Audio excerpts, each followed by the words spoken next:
Chapter 59.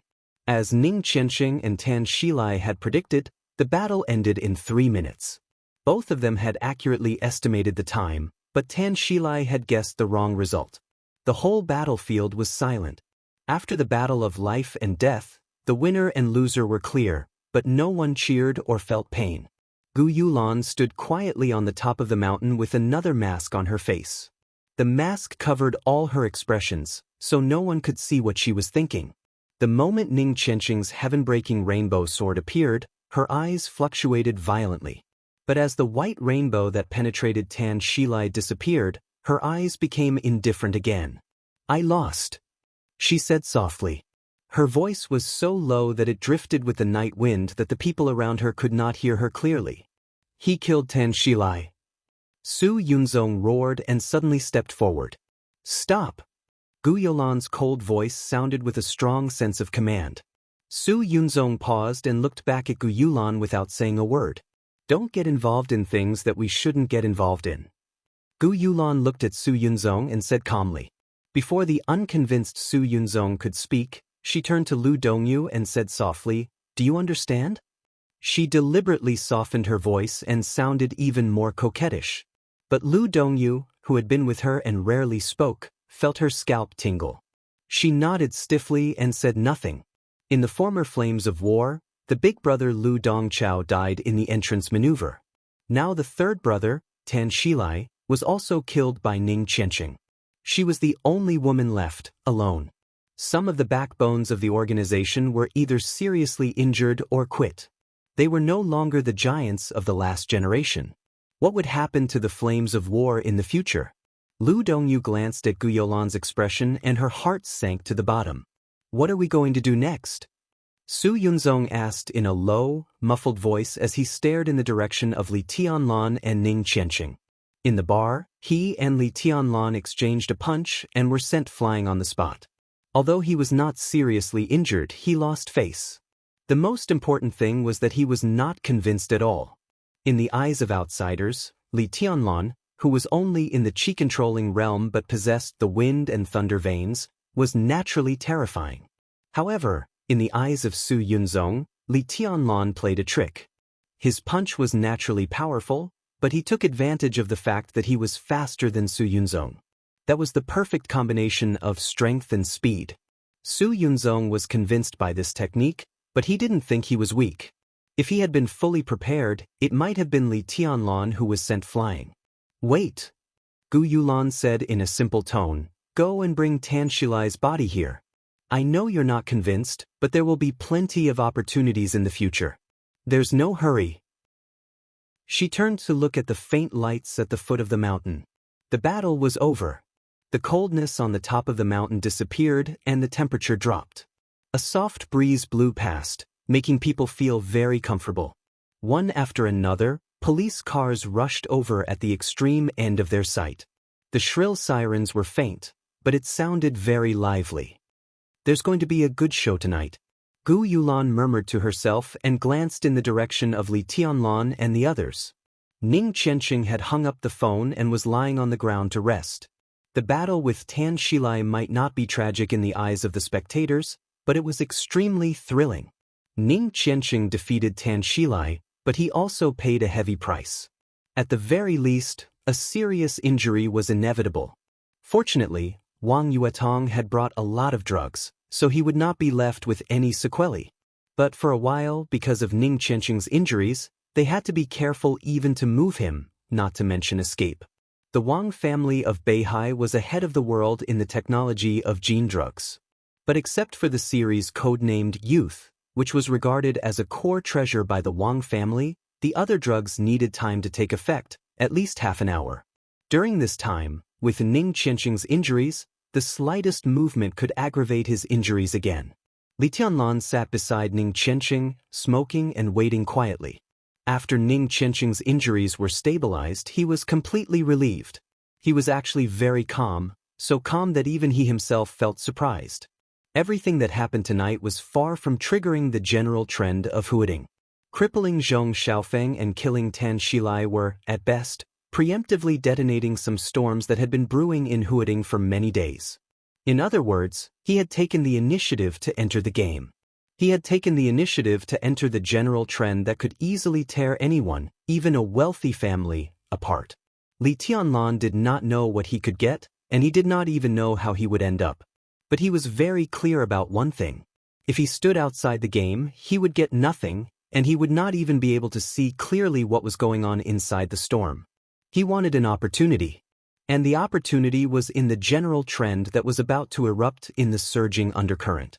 Li Tianlan did not want to wait any longer, and he had no time. No one could understand the fear and depression in his heart when there was no one around in the middle of the night. He was really afraid not of death, but of failure, of not doing well enough, of disappointing his grandfather, of letting his father continue to bear the humiliation, and of letting the Li family continue to be lonely. It was only a few thousand kilometers from the border to Huading, but it was a completely different fate for Li Tianlan from the border to here. In less than a month, the Wang family of Beihai, Dongqing clan, Kunlun City, 6, Jade Pool of Mount Shu, Sai City, and other behemoths that were powerful enough to influence the general trend of Zhongzhou state appeared in front of him one after another in a flourishing atmosphere, either overtly or covertly. Li Tianlan could maintain his composure on the surface, but the pressure in the dark almost made him breathless. That was the feeling of destiny quietly approaching, which could not be resisted and could not be resisted. The undercurrent in Huading was surging. The danger seemed to be extremely far away from Li Tianlan, but the opportunity was also extremely far away from him. He knew that he had to join the game, even if he was smashed to pieces, even if he was doomed eternally. Because in this game, there was an opportunity that he needed. If the academics were willing to give him enough support, if he could become the survivor of this game, then the entire Li family would start over. This was the first step. It might not be stable, but he had no choice. Was he going to walk into a hopeless situation? Then he would walk into a hopeless situation. Li Tianlan suddenly smiled. All his decisions tonight were extremely crazy, but his heart was unprecedentedly calm. Coming back from the jaws of death, he muttered to himself in a low voice, his tone erratic. What? Ning Qianxing, who was lying beside him, opened his eyes and looked at him and asked. Nothing. Li Tianlan shook his head and looked at Ning Qianxing. Suddenly he squinted and smiled. The sword intent of the last sword is so great that its power is no longer at the ice-condensing realm, but directly into the fire-flaming realm. Should I congratulate you? One more meditation, Ning Qianxing said. Ning Qianxing said. He had been stuck at the peak of the ice-condensing realm for more than 2 years, and his realm was almost perfect. Tonight's battle could be said to be the ultimate release of all his combat strength. On the brink of life and death, he got his revenge. Now, he was only one meditation away from the fire-flaming realm, and it would not take long. It's not easy. Li Tianlan's eyes were sincere. Congratulations. Yeah, congratulations. Li Baitian's somewhat sour voice sounded. I was originally ranked ahead of you, but I didn't expect you to break through first. I'm still missing an opportunity. I don't know how long I'll have to wait. For any genius, entering the fire-flaming realm from the ice-condensing realm was a real threshold. In the 4 realms of martial arts, the chi-controlling realm and the ice-condensing realm mainly pursued strength, speed, and explosive force. But to transform tangible and tangible ice into intangible and intangible fire required extremely focused willpower. Only by crossing the fire-flaming realm could one be considered a real expert. This was the consensus of the Dark World. Any genius could be stuck at this threshold.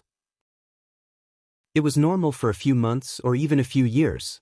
But once this threshold was crossed, a warrior's strength, speed, explosive force, willpower, and physical coordination would develop in a perfect direction, and he would sprint towards the thunder-shocking realm step by step. If entering the fire-flaming realm from the ice-condensing realm was the threshold, then entering the thunder-shocking realm from the fire-flaming realm was the gap. For countless years, countless geniuses stood outside this gap and could not even take half a step forward in their lives.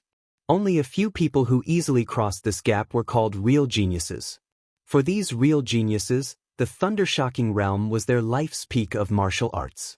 Entering the invincible realm from the thunder-shocking realm was a natural moat. No one could accurately describe what kind of state could allow one to enter the invincible realm. Only they themselves knew the scenery of the invincible realm. That realm was so mysterious that even the most basic teaching couldn't be done.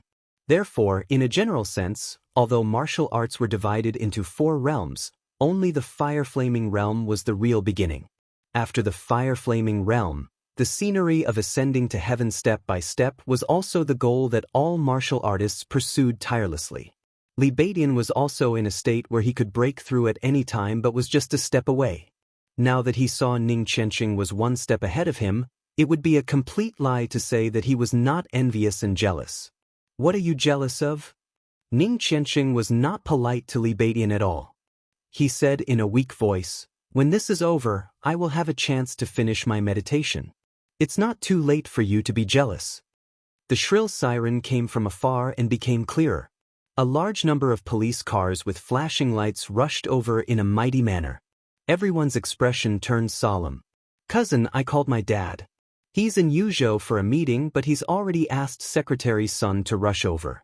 I think he'll be here soon," Zhang Holong said with a solemn expression. After the old master of the Zhang family retired, Zhang Holong's father, Zhang Xiaohua, carried the banner of the Zhang family. Now he was one of the standing committee of Huading and in charge of discipline inspection. His ranking was only second to the secretary, the mayor, and a deputy secretary, ranking 4th. In the whole of Huading, Zhang Xiaohua was a real figure of power.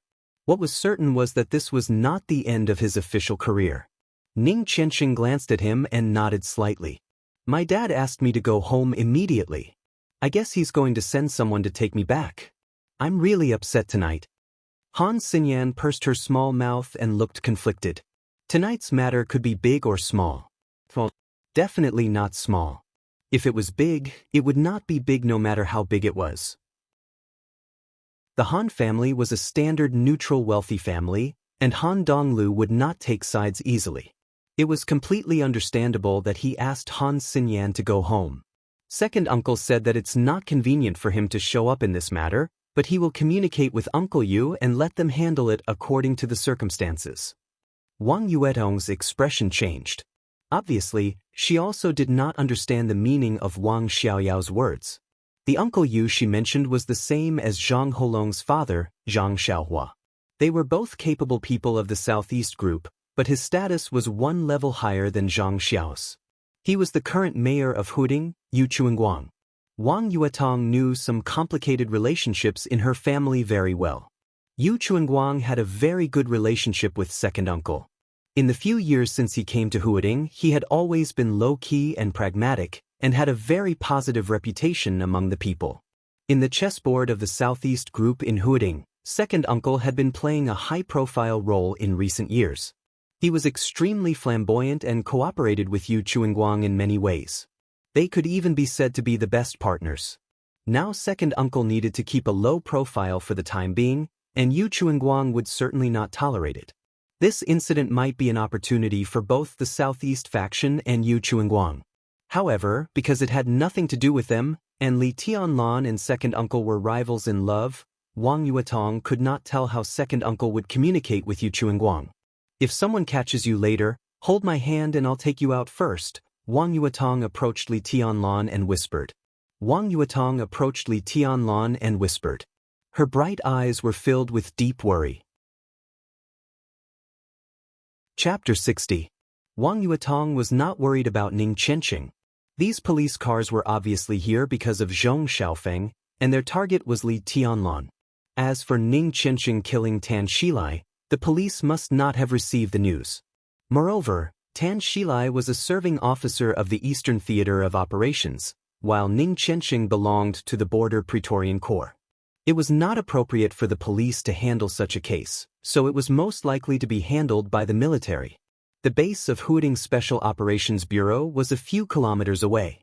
Tan Shilai's father and Ning Qianqing's father were having a meeting there. It should be Huading Special Operations Bureau to arrest Ning Qianqing and temporarily detain him for 1 night. 1 night was not a short time, but once Ning Qianqing entered the Special Operations Bureau, he would be under the eyes of his father, Ning Ziyuan. No matter how stiff the relationship between father and son was, Ning Ziyuan could not watch his son being skinned and pulled out. Even if he was determined to do so, others would not dare to do so. By the end of the night, the border Praetorian Corps would have already responded and there would be more room for negotiation. Wang Yuetong was most worried about Li Tianlun. She did not know what his background was. According to Yu Qingyan, he was just a junior of Yu Donglai's old comrade-in-arms. This was definitely not true. If it was true, at least Qin Weibai's appearance could not be explained. But in her short contact with Li Tianlun, she did find that this senior brother did not seem to have a strong background. If he was taken away by the police tonight, she was almost sure that before dawn, Li Tianlun would die miserably. To the public, it could even be said that he committed suicide to escape punishment. I'll take him out first and think of a way. Wang Yuetong thought silently and subconsciously reached out to hold Li Tianlun's hand tightly. Don't worry. Li Tianlun was touched, but his tone was still calm. The headmaster will be here soon. The headmaster? Wang Yuetong was stunned and then her eyes widened. Headmaster Zhuang Huayang? Li Tianlun nodded and said, Wang Yuetong breathed a sigh of relief. She was not the only one who breathed a sigh of relief. Li Beidian and Ning Qianxing also felt relieved. Ning Qianxing coughed and wiped the blood from the corner of his mouth. He forced a smile and said, if he had come fast enough, I could have suffered less tonight and followed him to the Sky Academy to take refuge. It's just a delay. Leave it to me. Wang Yuetong said softly, Hold long and I will handle it. Feeling relaxed, she became very interested in Ning Qianxing's last move. Looking at his relaxed expression, she suddenly asked, Qianxing, was that the move you used just now, the heaven-breaking rainbow sword of Jade Pool? Ning Qianxing nodded slightly. There was nothing to hide. As he entered the fire-flaming realm in the future, he would fight more and more. This move was no secret at all. Your main sword style? Wang Yuetong blinked her bright eyes and became more curious. All the unique skills of the Jade Pool were derived from their most basic 3 sword storms. The 3 sword storms were the overall framework of the Book of Sword of the Jade Pool. After the 3 sword storms came the famous 7 swords of the Jade Pool in the Dark World. The sky-splitting rainbow sword was one of the 7 swords. The Book of Sword of the Jade Pool with a total of 10 moves was broad and profound. Any core disciple would learn the 3 sword storms of the Jade Pool first. It was more of a choice than a study. The 3 sword storms were the easiest to master and the most difficult to master. All the core disciples of the Jade Pool would choose one of the 3 sword storms as their main sword rain when learning the Book of Sword of the Jade Pool. This was their first choice. After that, they would choose the sword style of the 7 swords of the Jade Pool, which was also the most powerful move in their lives. It didn't mean that they only knew one move. It was just that after practicing the sword intent of one of the 7 swords, the other 6 swords would have the shadow of this move. Every core disciple of the Jade Pool chose different sword rain and sword style as their main sword style. Every time they attacked, the same sword style would be different. That was why the sword intent of the Jade Pool was so varied and had a tendency to surpass that of Mount Shu. After the death of the senior of the invincible realm of the Jade Pool many years ago, the most famous disciple of the Jade Pool in recent years was the military marshal Dongqing Wudi, known as the god of massacre of Zhongzhou State. He was one of the top 10 experts of Zhongzhou State, an expert at the peak of the thundershocking realm or even a half step to the invincible realm. He mainly practiced Prairie Burning Sword Storm and 9 Heavens Wind and Thunder Sword. It was said that when he attacked, his murderous intense sword like the power of heaven, which was completely different from Ning Qianxing's sky-splitting rainbow sword. Before Ning Qianxing could answer, the mighty convoy of police cars had rushed up the mountain. The shrill sirens instantly surrounded the whole mountaintop. Teams of policemen in riot suits jumped out of the cars and used the cars as cover. They raised their guns and aimed at Li Tianlun and the others, including Gu Yulun. The number of police cars increased. So did the number of policemen. The sound of footsteps could be heard all over the mountain. Countless figures shuttled back and forth. Under the flashing police lights, every policeman's expression seemed to be extremely gloomy and serious, giving people an unprecedented heavy pressure. Li Tianlan narrowed his eyes slightly.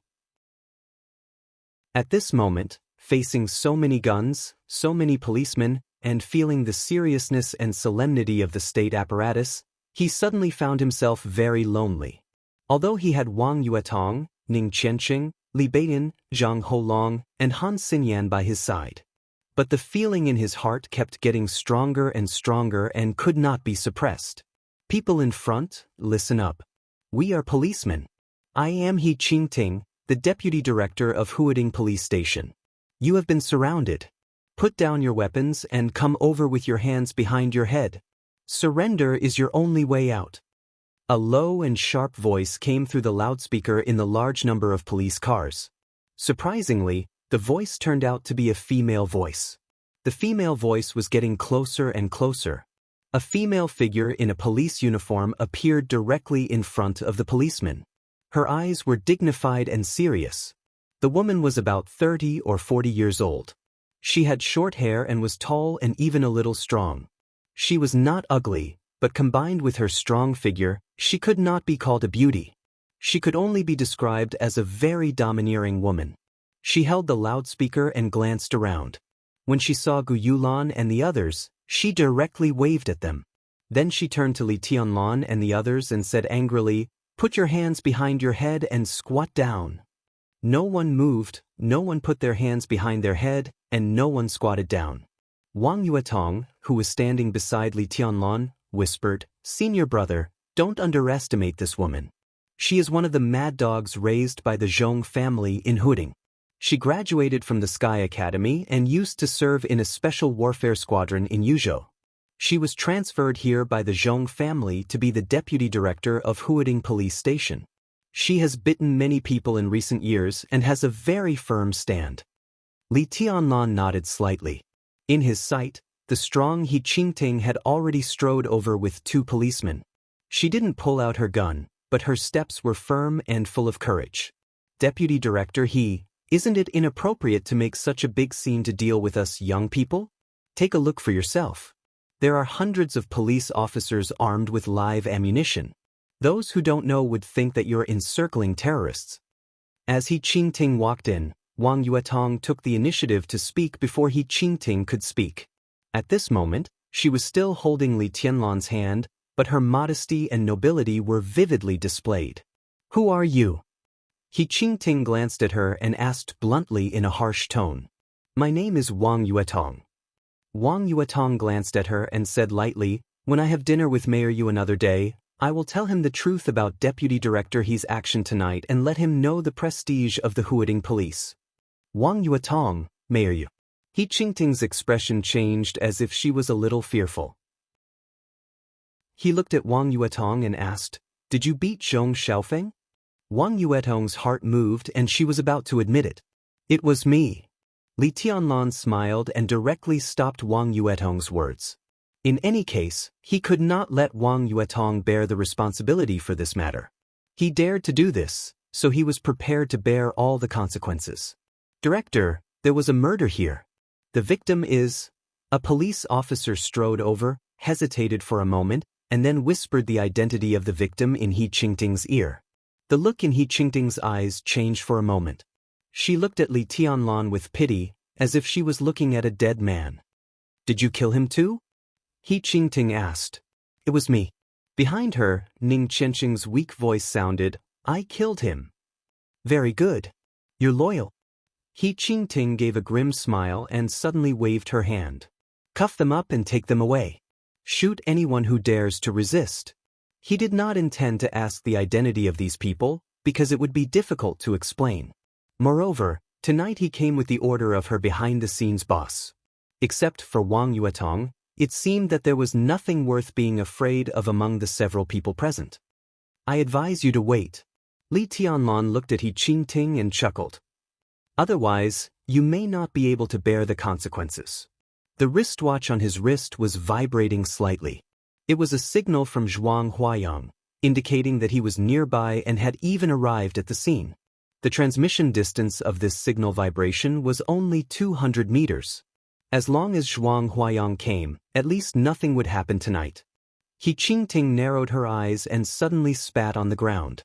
She sneered and said, "Who the F*** do you think you are? How dare you talk to me about the consequences? He is my man." A cold and ethereal voice suddenly sounded, crisp and sweet like a fairy's voice. Li Tianlan suddenly raised his head. Qin Weibai's figure appeared together with Zhuang Huayang. She walked through the crowd and quickly came to He Qingting, whose face was a little stiff. She slapped her hard in the face. It was a crisp slap. He Qingting's body suddenly staggered. She covered her face with her hands and her eyes were filled with rage. "Who the F*** do you think you are? How dare you take my man away?" Slap. After slapping the left cheek, she slapped the right cheek. Qin Weibai's delicate and perfect face was completely cold. After slapping He Qingting twice in a row, she stood beside Li Tianlan and continued, "Who the F*** do you think you are? How dare you take my man away?" He Qingting's eyes were wild. She was about to slap back regardless of the consequences when Qin Weibai struck again. She raised her arm and pressed an oversized pistol directly against He Qingting's head. The force was so great that He Qingting's entire head was jerked backward. Qin Weibai's face was expressionless. Her delicate body was straight and her long hair casually draped behind her head fluttered backward with the mountain wind. She held the pistol with one hand and her finger was tightly on the trigger.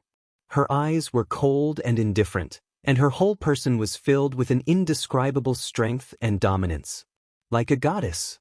Like a queen.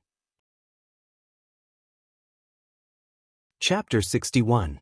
It was almost late at night. The number 1 villa area of Huading Special Operations Bureau was still brightly lit. There were 9 detached villas in the number 1 villa area, which could be said to be the most luxurious place in the whole base. It was the residence of the senior officials and VIPs of Huading Special Operations Bureau, located in the center of the whole base. Even though it was in the wilderness, living in a villa was also a kind of enjoyment. Tan Qinghua, the deputy commander of the Eastern Theater of Operations, temporarily lived in the 9th building of the number 1 villa area. As a military general of the Prince Group, Tan Qinghua, who was in his early 50s, was thin and old with age spots on his face. His undyed hair was gray. He didn't look like a general with real power who had just turned 50, but more like an ordinary old man in his 60s or 70s. It was said that when Tan Qinghua was young, he was also a member of the special warfare system of Zhongzhou State. At his peak, he was even an expert close to the thunder-shocking realm. However, he was captured by foreign forces during a mission and suffered all kinds of tortures for half a month. His martial arts strength, which was absolutely not weak, was destroyed, and his body also fell ill, which hadn't improved for many years. However, this general of Zhongzhou State was extremely tenacious. After being successfully rescued, he transferred from the special warfare system to the General Staff Headquarters to be a civilian officer. In nearly 20 years, he worked steadily and rose to the top several times, and finally sat in his current position. His life was almost a living legend, full of ups and downs, forbearance and wisdom. He was definitely a famous figure in the military and the special warfare system of Zhongzhou State. The lights in the villa were very bright. The almost dazzling light covered every corner of the villa, making everyone's eyes a little uncomfortable. But no one present said anything. Everyone just quietly looked at Tan Qinghua, who was sitting on the sofa, carefully. Tan Qinghua sat quietly on the sofa, expressionless. In front of him was a stretcher covered with a clean and tidy white cloth. Under the white cloth was the body of his son, Tan Shilai. Tan Qinghua had 2 sons. His eldest son did not know martial arts and was now serving as a staff officer in a division of the Southern Theater of Operations. He was the deputy regimental commander and had a bright future ahead of him. Tan Qinghua's youngest son was Tan Qinghua, who had been practicing martial arts since he was a child. When he grew up, he was sent to the Azura path by Tan Qinghua, who had strict requirements for him. Tan Qinghua had high hopes for his 2 sons, one of whom was a scholar, while the other was a martial artist. Tan Qinghua had high hopes for them, especially Tan Shilai, who was strong-willed, talented, and quick-witted. He had always been regarded as a successor by Tan Qinghua. The relationship between father and son was excellent. In Tan Qinghua's mind, Tan Shilai could be said to be the only and best choice to support the Tan family in the future. But now, his biological son, whom he had high hopes for, was lying silently on a stretcher and had become a lifeless corpse. The white-haired person sends the black-haired person off. How painful was it? No one could understand Tan Qinghua's feelings. Even Tan Qinghua himself did not know what he was feeling right now. The moment he received the bad news, his entire heart felt empty. There was no anger, no resentment, no sorrow. Numbness seemed to be the only thing he felt. He just sat on the sofa, and as time passed, he didn't want to move, he didn't want to speak, and he didn't want to do anything. Old Tan, near Tan Qinghua, a middle-aged man in camouflage clothes called out. He wanted to say something but stopped on second thought. He was about the same age as Tan Qinghua, but his image was completely different. He was a tall and straight man with black hair and a dignified look. The two golden stars on his shoulders, which represented the status of a lieutenant general, looked more dazzling under the light. But at this moment he looked at Tan Qinghua with an extremely careful expression and a very soft voice. Tan Qinghua, who had been sitting on the sofa for a few hours, finally moved. But he did not raise his head. He just slowly knelt in front of Tan Shilai's body and slowly reached out his hand. His hands were trembling violently. His skinny fingers clenched the white cloth tightly and slowly pulled it down. Tan Shilai's pale and livid face gradually appeared in front of everyone. Tan Shilai looked at him silently. He opened his mouth, but for a moment he could not make a sound. Old Tan, the lieutenant general in camouflage clothes nearby, took a step forward and couldn't help calling out again. Tan Qinghua looked up blankly. He twitched the corner of his mouth and said in a hoarse voice, "Chengjiang, my son was killed." In the entire Huading, there was only one lieutenant general named Chengjiang. He was Lieutenant General Gu Chengjiang, the director of the Huading Special Operations Bureau, one of the elders of Kunlun City and the backbone of the entire Special Warfare Group. Gu Chengjiang and Tan Qinghua had been friends for many years and had a good personal relationship. Now, seeing the desolation and confusion in his old friend's eyes, he also felt bad. But no matter how bad it was, he did not dare to act rashly. Everything that happened tonight was a bit weird. Not only was Tan Shilai killed, but also the young master of the Zhong family, Zhong Xiaofeng, was completely disabled. Gu Chengjiang did not get specific information because it happened so soon. According to the latest news, Zhong Xiaofeng was still being rescued. Whether he could get out of danger or not depended entirely on his luck. However, these two incidents were done by the same group of young people. Moreover, they were done by a group of young people with extremely complicated backgrounds. Gu Chengjiang could not figure out the nature of the matter for the time being. How could he dare to act rashly?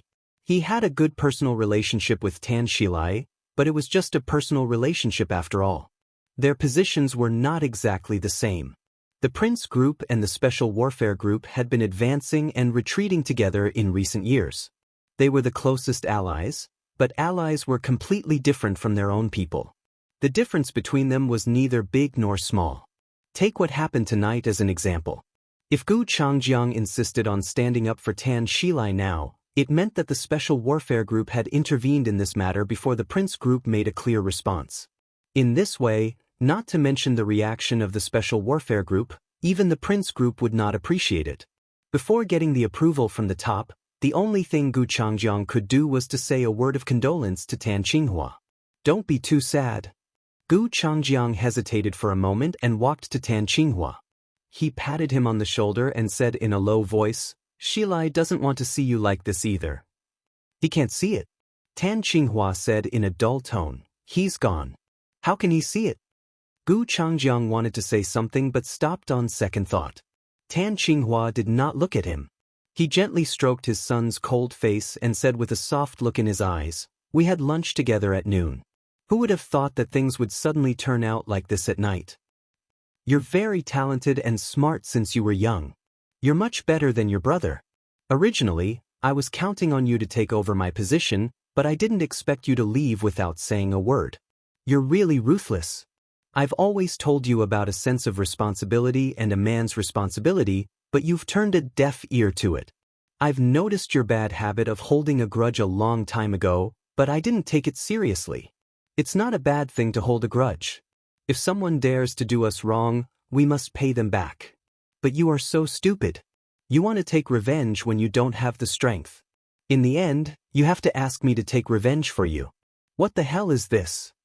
Tan Qinghua knelt beside Tan Shilai's body and gently bent down to kiss his son's cold forehead. He said softly, "Don't worry. Dad will take revenge for you soon." Gu Changjiang's expression changed slightly. A young man a little further away from Gu Changjiang and Tan Qinghua also changed his expression slightly. The young man was about 32 or 33 years old and wore a pair of glasses. Although he was wearing a military uniform, he exuded a refined temperament that belonged to a civil servant. Rather than calling him a soldier, it would be more appropriate to describe him as a scholar. Hearing Tan Qinghua's hoarse and calm but firm promise, the young man touched his glasses and said softly, "Commander Tan, I'm sorry for your loss." Tan Qinghua raised his eyelids and glanced at him. In a short time, he seemed to have completely calmed down. This general of the prince group sat back on the sofa and stared at the young man in front of him. He said indifferently, "Who killed Xilai?" "Here's the thing, let me ask you, who killed Xilai?" Tan Qinghua directly interrupted him and repeated in a calm tone. The young man with glasses opened his mouth and didn't know how to answer for a moment. Who killed Tan Xilai? Everyone present knew the answer to this question, including Tan Qinghua. But because of his identity, the young man couldn't say it. Because he was the secretary of Ning Ziyuan, the commander of the Eastern Theater of Operations, and Ning Ziyuan was Ning Qianxing's father. If he really told Ning Ziyuan who the murderer was, Ning Ziyuan would probably be in a passive position. Tan Qinghua's question was a bit heart-wrenching. "Commander Tan, we are all very sorry that such a thing happened. Commander Ning hopes that you can calm down and that he will give you a satisfactory explanation. He hopes that you can focus on the overall situation and not affect your work. If it's convenient for Commander Tan, Commander Ning has something to discuss with you about work," the young man said calmly while carefully observing Tan Qinghua's reaction. This was the main purpose of his visit today. It was more to find an opportunity to see if he could ease the relationship between the two sides than to express his condolences. Ning Qianxing killed Tan Xilai. To put it simply, it was a grudge between two young people.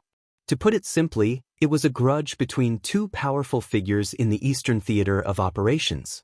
The pain of losing a son seemed to be irreconcilable. But at their level, there was basically nothing that they couldn't talk about. The key was how important Tan Xilai was to Tan Qinghua. Tan Qinghua looked up at the young man in front of him and gradually narrowed his eyes. The extremely depressing atmosphere in the hall instantly became heavy. In less than 10 seconds, the young man's forehead was covered with cold sweat, and his calm expression gradually became embarrassed. He was just an ordinary lieutenant colonel. It was conceivable how much pressure he was under the gaze of a general. "Please tell Commander Ning for me." Tan Qinghua finally opened his mouth and said faintly, "I will focus on the overall situation after I avenge my son." The young lieutenant colonel's expression changed. Looking at Tan Qinghua's eyes that were gradually becoming crazy, he finally chose to remain silent. "Changjiang, where is the murderer?" Tan Qinghua suddenly stood up and looked at Gu Changjiang beside him and asked. "Yonghua Villa." Gu Changjiang was not familiar with Li Tianlan, but it was too obvious what the others meant. The academics, the Wang family of Beihai, the giant group, Mount Shu, and the mysterious Samsara Palace. Especially the foreign force Samsara Palace. Although its development in Zhongzhou State had been resisted by Kunlun City and the Wang family of Beihai, Zhongzhou State had cooperated with Samsara Palace several times in recent years, and they had been very happy. Now Qin Weibai, who had a special status in Samsara Palace, appeared as Li Tianlan's woman. It was said that she even forced He Qingting, the mad dog of the Zhong family, to kneel on the spot. Did Qin Weibai suddenly become so strong? Gu Changjiang had a headache. He felt that a storm was coming to Huading, and there was a dark cloud hanging over the city overnight. Suddenly, the phone rang. Gu Changjiang took out his mobile phone and looked at the caller ID. Suddenly he felt refreshed. After picking up the phone, he respectfully called the governor. There were two extremely prominent governors in Zhongzhou State, but only one could make Gu Changjiang so respectful. Gu Xingyun, the god of war of Zhongzhou State and the governor of Kunlun City. Huading is very lively tonight? Gu Xingyun's voice sounded on the phone. His voice was light, and no one could tell his mood. It's more than lively, Gu Changjiang said with a wry smile. It's a mess. The boy of the Ning family killed Tan Shilai, and the youngest son of the Zhong family, Zhong Xiaofeng, was disabled by a man named Li Tianlan. It hasn't been long, and all kinds of bad guys have jumped out one by one. Old Tan is also crazy. A few minutes ago, he was ready to gather people to take revenge. It's really chaotic. Gu Xingyun chuckled and said lightly, but it's good. Gu Changjiang was silent for a while. It's good? The chaos in Huading was indeed not a bad thing for Kunlun City. But the current chaos was not caused by Kunlun City. In this way, the muddy waters of Huading were shallow, and they were not sure. Would it really be in the interests of Kunlun City to get into the water rashly? You go and have a look. Gu Xingyun seemed to think for a moment, and then said slowly, listen more and talk less. Wait and see. Gu Changjiang answered in a deep voice, and then said in a low voice, Governor, should we make early preparations? Gu Xingyun was silent for a while. After half a minute, he said with a smile, the preparations have been made for a long time, but there's no rush to take action. The situation of Huading depends on the Zhong family. Tan Qinghua alone can't make it. Let's wait and see first. Gu Changjiang said yes and hung up the phone. He stood on the spot and smoked a cigarette, then walked out of the villa directly. At 12 o'clock at night. In the brightly lit base of Huading's Special Operations Bureau, 7 or 8 military trucks roared out of the gate of the base and rushed into the deep night outside the base. Tan Qinghua, who had originally asked the guard Lai Hua to lead the team to catch those people, changed his mind at the last minute. He put his son's body in his bedroom and personally led the team to Yonghua Villa. In the number 1 villa area, the 9th building was quiet. In the number 7 villa where Ning Ziyuan, the commander of the Eastern Theater of Operations, was also quiet. Chapter 62. When they got back to the downtown area and approached Yonghua Villa, Li Beidian and others couldn't believe that they got down from Mount Tong so easily. Li Tianlan didn't think it was a big deal. After all, he didn't know much about the sects in Zhongzhou State and didn't know the strength of the sects. In his view, Zhuang Huayang, an important figure in the academics, had shown up in person. Plus Qin Weibai, the spokesperson of a big shot. It would be a piece of cake to bring them down. But Li Beidian didn't think so. Not only him, but Ning Qianxing and Wang Yuetong all looked serious along the way. Obviously, they thought it was abnormal that they got down from the mountain so easily. The Prince Group was the last ruling group. Now it was the 3rd year of the general change, and it hadn't reached the midterm change yet. During this period, the Prince Group could be said to be in its heyday. On paper, it was even stronger than the current ruling group, the academics. Zhong Yongming of the Zhong family was currently the most promising figure to become the new leader of the Prince Group. His favorite youngest son was disabled, so it wouldn't be surprising for this power figure to react violently. But everything was calm tonight, and Zhong Yongming didn't even show up. This matter was obviously a little too abnormal. Such abnormality could only mean that the Zhong family's subsequent revenge would be more brutal. The top leader of Huading was different from other senior officials. Historically, the top leader of Huading had to enter the decision-making committee. It was not an exaggeration to say that he was the leader of the whole Zhongzhou State. Zhongzhou State had the largest bureaucratic system in the world, but there were no more than 20 members in the decision-making committee, including several power giants. This was the real top authority.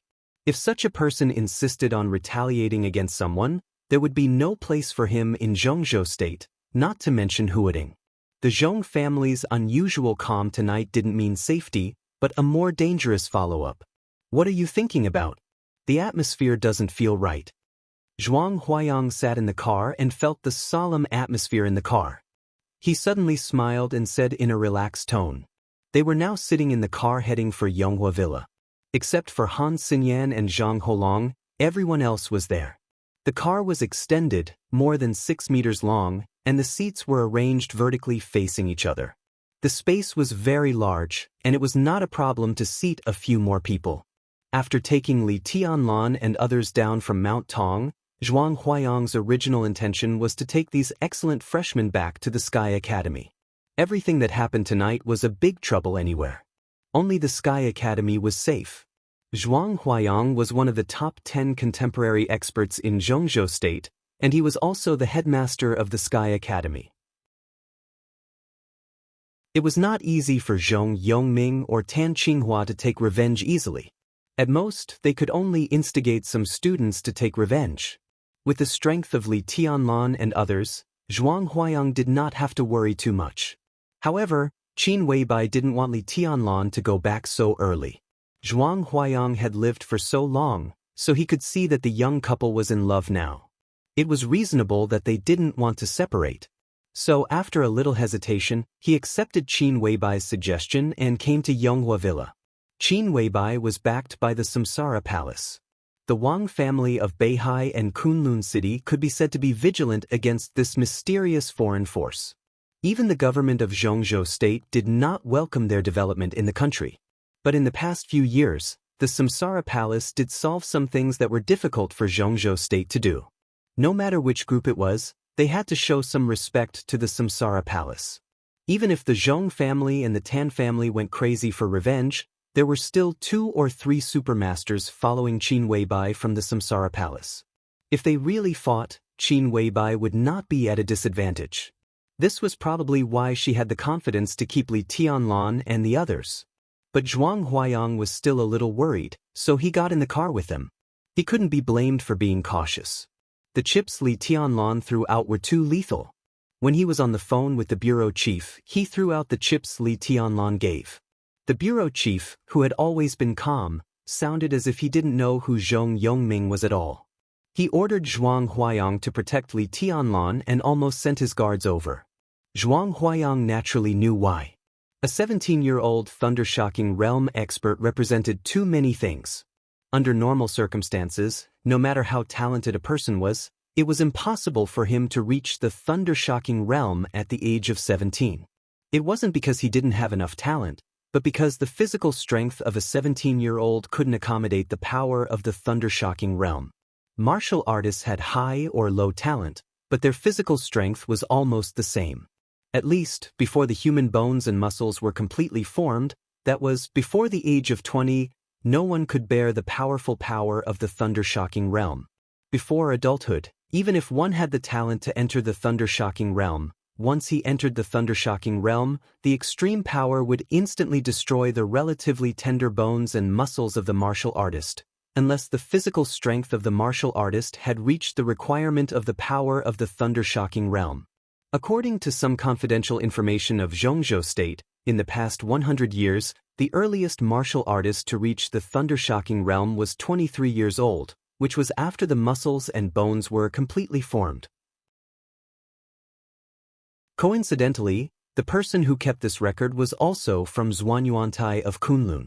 He was the god of war of Zhongzhou State 200 years ago. It was extremely difficult to improve the physical strength effectively and quickly, but it was not absolute.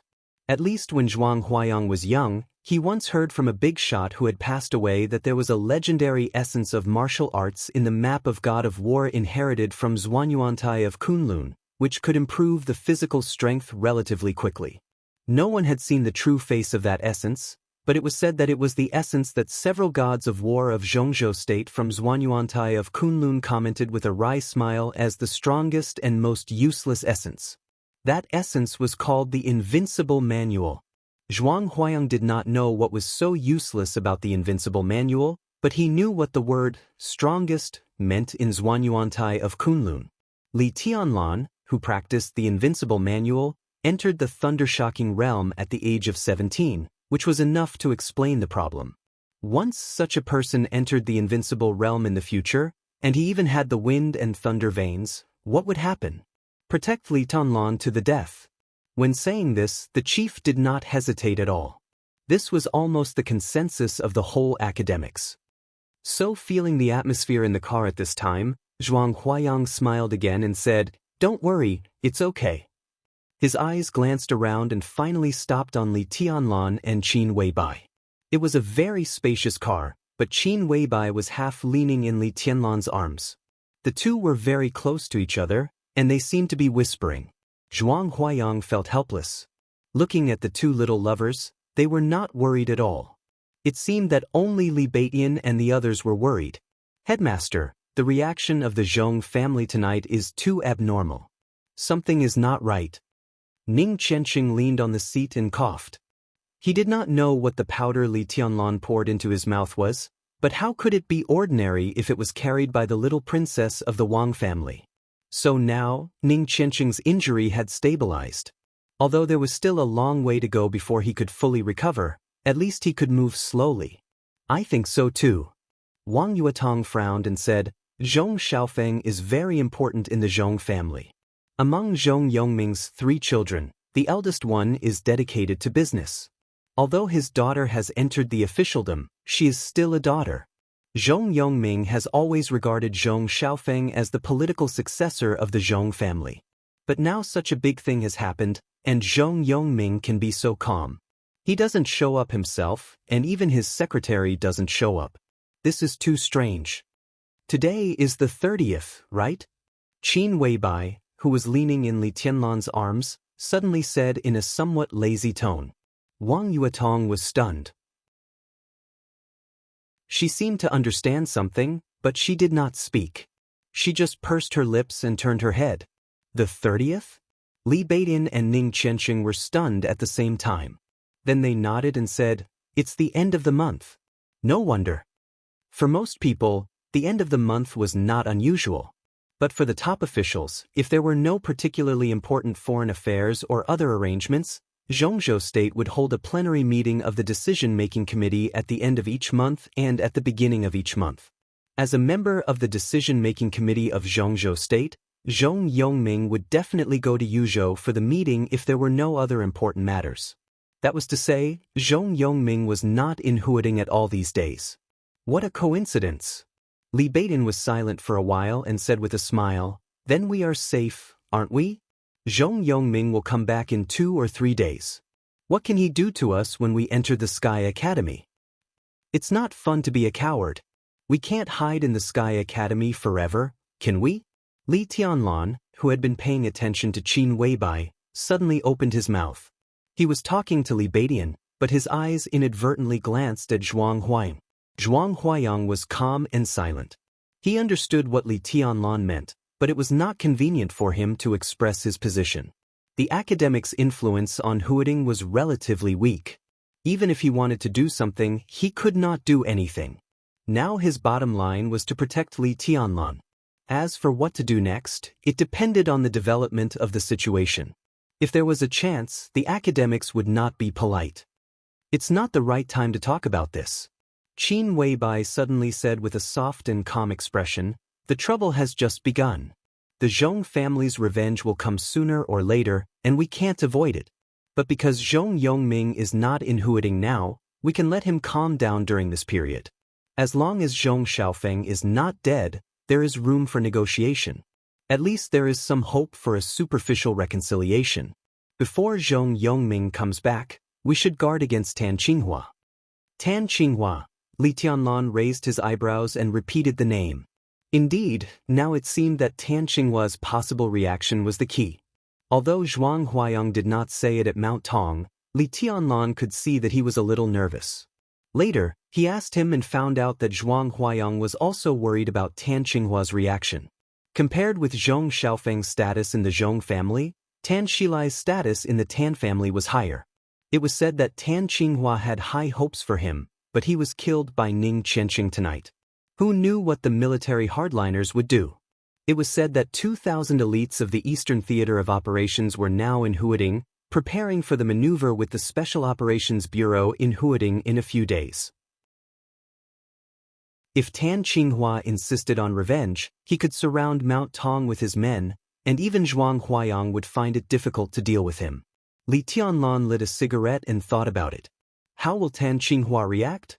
He subconsciously glanced at Ning Qianqing and subconsciously shook his head at the thought of the grudge between him and the Tan family. How will a man who can endure being cuckolded react?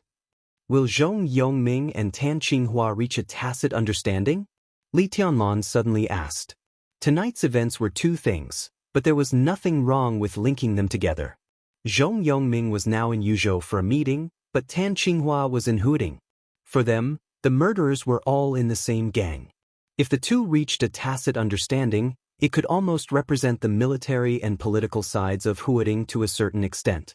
Tan Qinghua was the deputy commander of the Eastern Theater of Operations. The headquarters of the Eastern Theater of Operations was in Jinling, but Huading was also under the jurisdiction of the Eastern Theater of Operations. The Tan family was originally one of the wealthy families that entered Huading with the Zhong family and had a great influence in the military of Huading. Once the two reached a tacit understanding, who knew what would happen? Li Tianlan subconsciously glanced at Qin Weibai. Qin Weibai's delicate face was also a little hesitant, but she did not say anything. Boss Qin, you brought us here tonight. You must have a countermeasure, right? Zhuang Huayang suddenly asked. We'll deal with whatever comes our way. Everything will be fine after a few days. Qin Weibai moved in Li Tianlan's arms and said flatly. What if we can't get through these days? Zhuang Huayang stared at Qin Weibai and asked. This young girl seemed to be a little too confident. Now the six would indeed give Samsara Palace some face, but giving face did not mean a bottomless compromise. Samsara Palace had almost no power in Zhongzhou State. Once the Prince Group insisted on attacking Li Tianlan and joined forces with Kunlun City, how could Qin Weibai protect Li Tianlan? If they ignored the Samsara Palace that could not enter Zhongzhou State, Qin Weibai could hardly do anything. Qin Weibai sat up straight and glanced at Zhuang Huayang. Her voice was still calm and languid. She said softly, Samsara is nothing in Zhongzhou State, but the deputy commander of the Eastern Theater of Operations cannot trample on its dignity. The corner of Li Baitian's mouth twitched quietly. He secretly glanced at Qin Weibai and did not dare to say anything. Who could have thought that this little woman, who looked calm and harmless at this time, was so powerful on the mountain just now? Faced with hundreds of policemen, she was the first to use her gun and the first to shoot.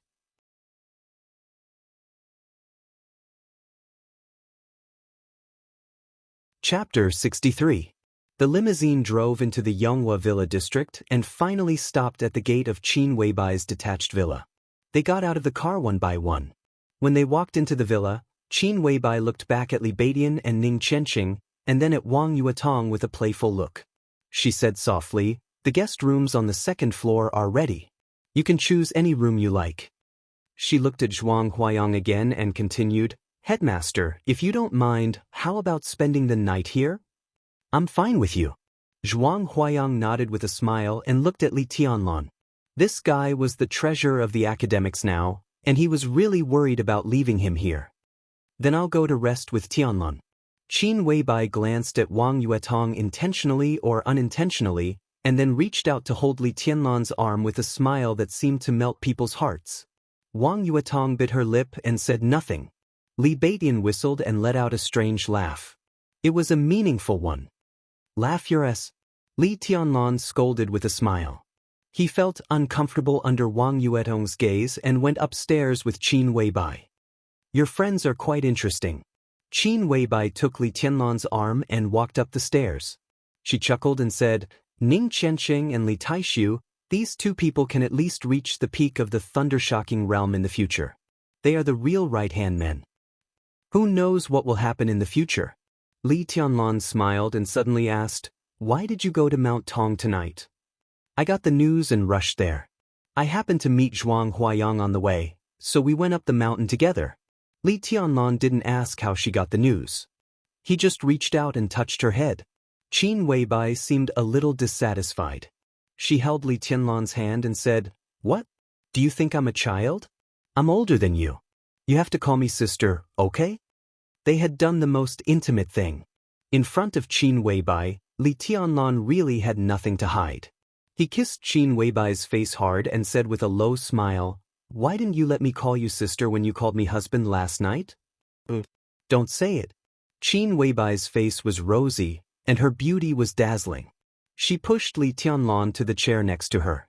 Li Tianlan put his arms around her and pulled her into his arms. Stop fooling around. Qin Weibai giggled and stood up. She blushed and said softly, I made you supper. Are you hungry? Would you like to join us? Li Tianlan said. There was a small dining table in front of him. It was not big, but it was exquisite and delicate. It was probably the place where Qin Weibai usually had her supper, because one of the chairs was obviously just moved here. Li Tianlan patted the table and said, Where are Baitin and the others? There's food downstairs. They won't get hungry. After saying that, Qin Weibai went downstairs directly. After a while, she came up with a tray. The items on the tray were also very simple. There were 2 bowls of porridge and a few plates of pickled vegetables. They looked refreshing and delicious. Qin Weibai sat down opposite Li Tianlan and said with a smile, Eat something light tonight, or it's not good for your stomach. Li Tianlan nodded and took a sip of the porridge. He felt that it was especially delicious. Delicious. Li Tianlan smiled and said softly, What's inside? Shiitake mushrooms, lean meat, and vegetables. I cooked it for a few hours. Eat more if you like it. There's more downstairs. Qin Weibai stared at Li Tianlan's face and said. Li Tianlan nodded and looked at the porridge in front of him, lost in thought. I didn't like porridge very much before. He was silent for a full 5 minutes before he suddenly opened his mouth and said in a self-mocking tone, There are very few people who like to eat porridge in a place like ours. There was no electricity in our campsite, so we had to burn a fire to cook. There was a lot of food, but most of it was piled up all year round. It was hot there, so the rice would sometimes go moldy and turn yellow or even black. There was a river near the campsite. The water was drinkable, but it was not clean and a little muddy. The porridge cooked with that kind of water and that kind of rice really didn't taste good.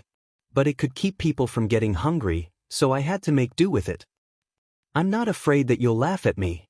When I was a child, I was about 4 or 5 years old. I cried every time I ate. If I didn't eat, I would get hungry. If I was hungry, I would cry. If I ate bad food, I would still cry. I started to practice martial arts when I was 5 years old. When I was 8, the rice in the campsite was very moldy. The rice was black, and the porridge was black and smelled fishy. It tasted worse than medicine. I trained hard at that time and ate 5 or 6 meals a day. Basically, it was that kind of black porridge. I vomited after eating it, and then I ate it again. I ate it for about a month. Since then, I've been traumatized. Every time I eat porridge, I feel uncomfortable. Later, I couldn't stand it anymore, so I went hunting. When there were more people in the campsite, there were more animals. When there were fewer people in the campsite and there were no animals nearby, I could even catch a snake as a big meal. I often got nothing from hunting. When I was hungry, I even gnawed on tree barks and grass roots. I really didn't want to eat those moldy things. At that time, I thought that if I could really get out one day, I would absolutely not eat porridge or steamed bread. I would eat meat for every meal and nothing else.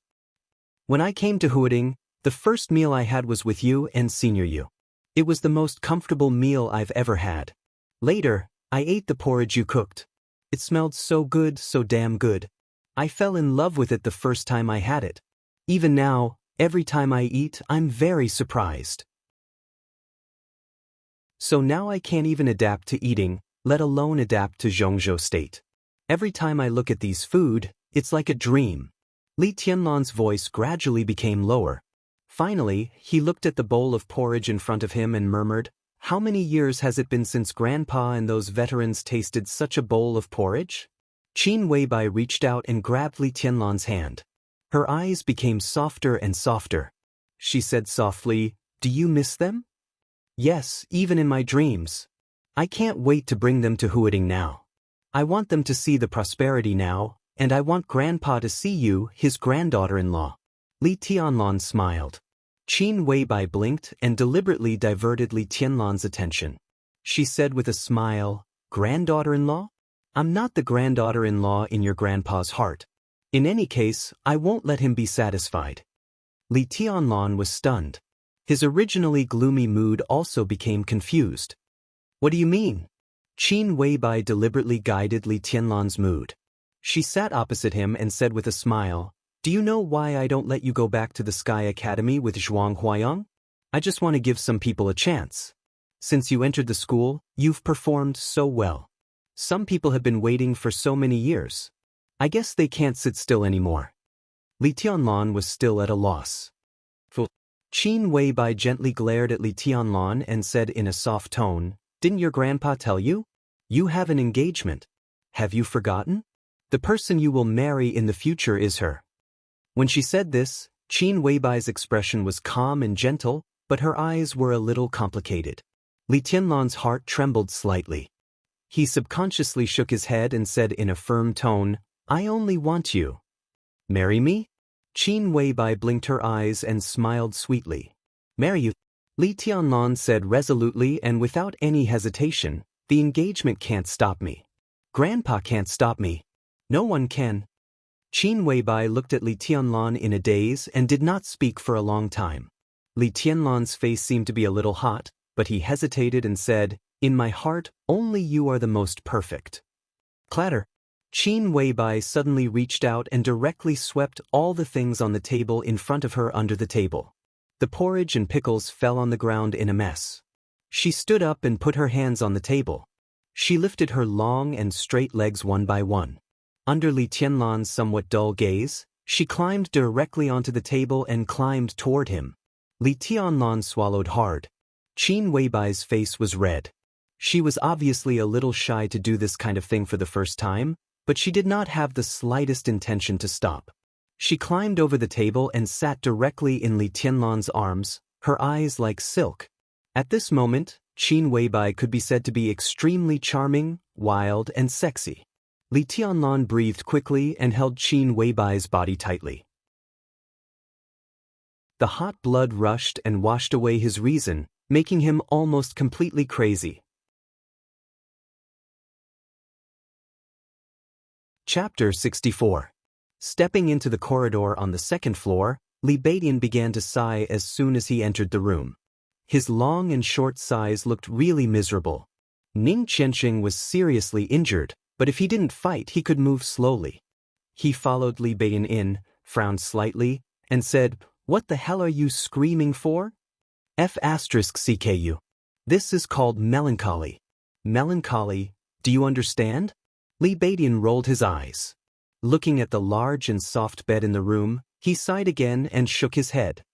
Look at Tunlun, hugging the first beauty of Huading to sleep tonight, and then look at us? We're F***king sharing the same bed. Gay love is everywhere. The gap between us is too big. Ning Qianxing's mouth twitched. He didn't think much at first, but after hearing Li Beidian's words, he suddenly felt that the big bed in front of him was an eyesore. He shook his head and sat on the bed. He glanced at Li Beidian and said with a smile, "What? Envy, jealousy, and hatred?" "Of course I am." Li Beidian sighed and said, "Didn't you see it on the mountain? She really shot me. If there is a woman like her who protects me at all costs, I'll be satisfied. But I'm not jealous. I haven't seen Qin Weibai before, but I've heard of her. I've heard a lot about her. Today, I know it's not an exaggeration. Beautiful, too beautiful. That's not good." Ning Qianxing casually lay on the bed to rest. He was sober, but he felt dizzy and his body was a little weak. He pulled the quilt over and said with a smile, "Isn't it good to be beautiful? Are you looking for a girlfriend or a wife who is ugly?" Of course it's good to be beautiful, but it's not good to be too beautiful. Qin Weibai is a disaster. Think about it, with such a beautiful wife, after Tianlan has tasted her, will he still be interested in other women? A bunch of mediocre women, I guess he won't be interested in them. Sad, too damn sad. Ning Qianxing was silent. He wanted to say that what Li Beidian said was wrong, but after thinking about it carefully, he found that it did make sense. With Qin Weibai, other women were really mediocre. To have only one woman in a lifetime was a normal thing for many people, but in the eyes of some people, it was a bit scary. Wang Yuetong. Can't you eat it? Ning Qianxing thought for a moment and suddenly said, "When they went upstairs just now, everyone could feel the irritation and even jealousy of the little princess of the Wang family of Beihai. When she entered her room and closed the door, the whole floor shook. It was terrifying." Although Ning Qianxing felt a little baffled, he was sure that the little princess was interested in Li Tianlun. The key was to see what Li Tianlun thought.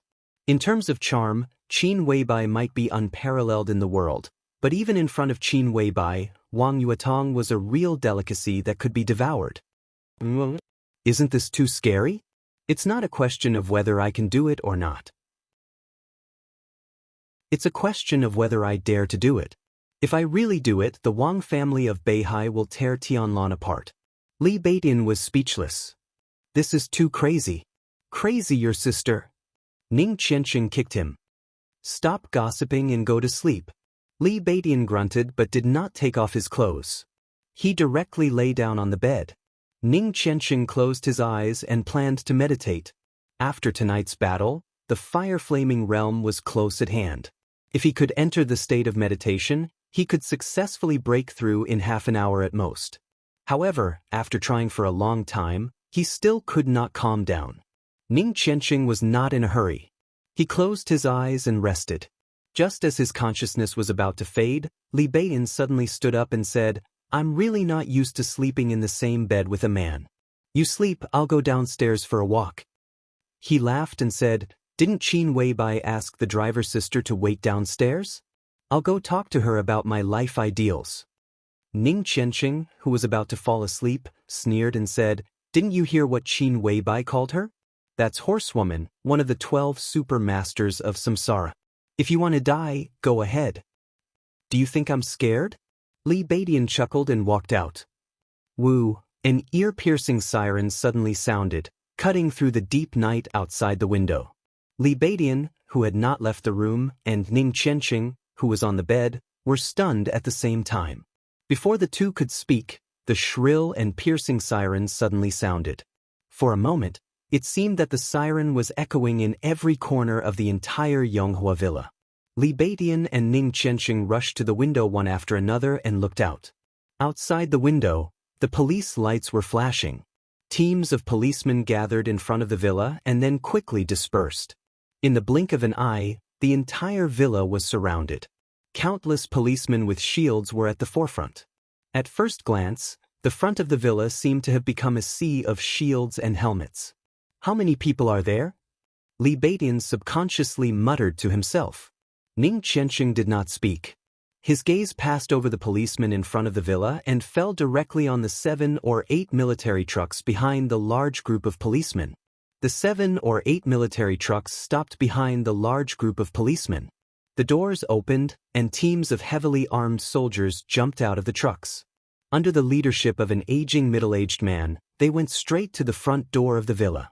Tan Qinghua. Ning Qianxing's pupils contracted slightly.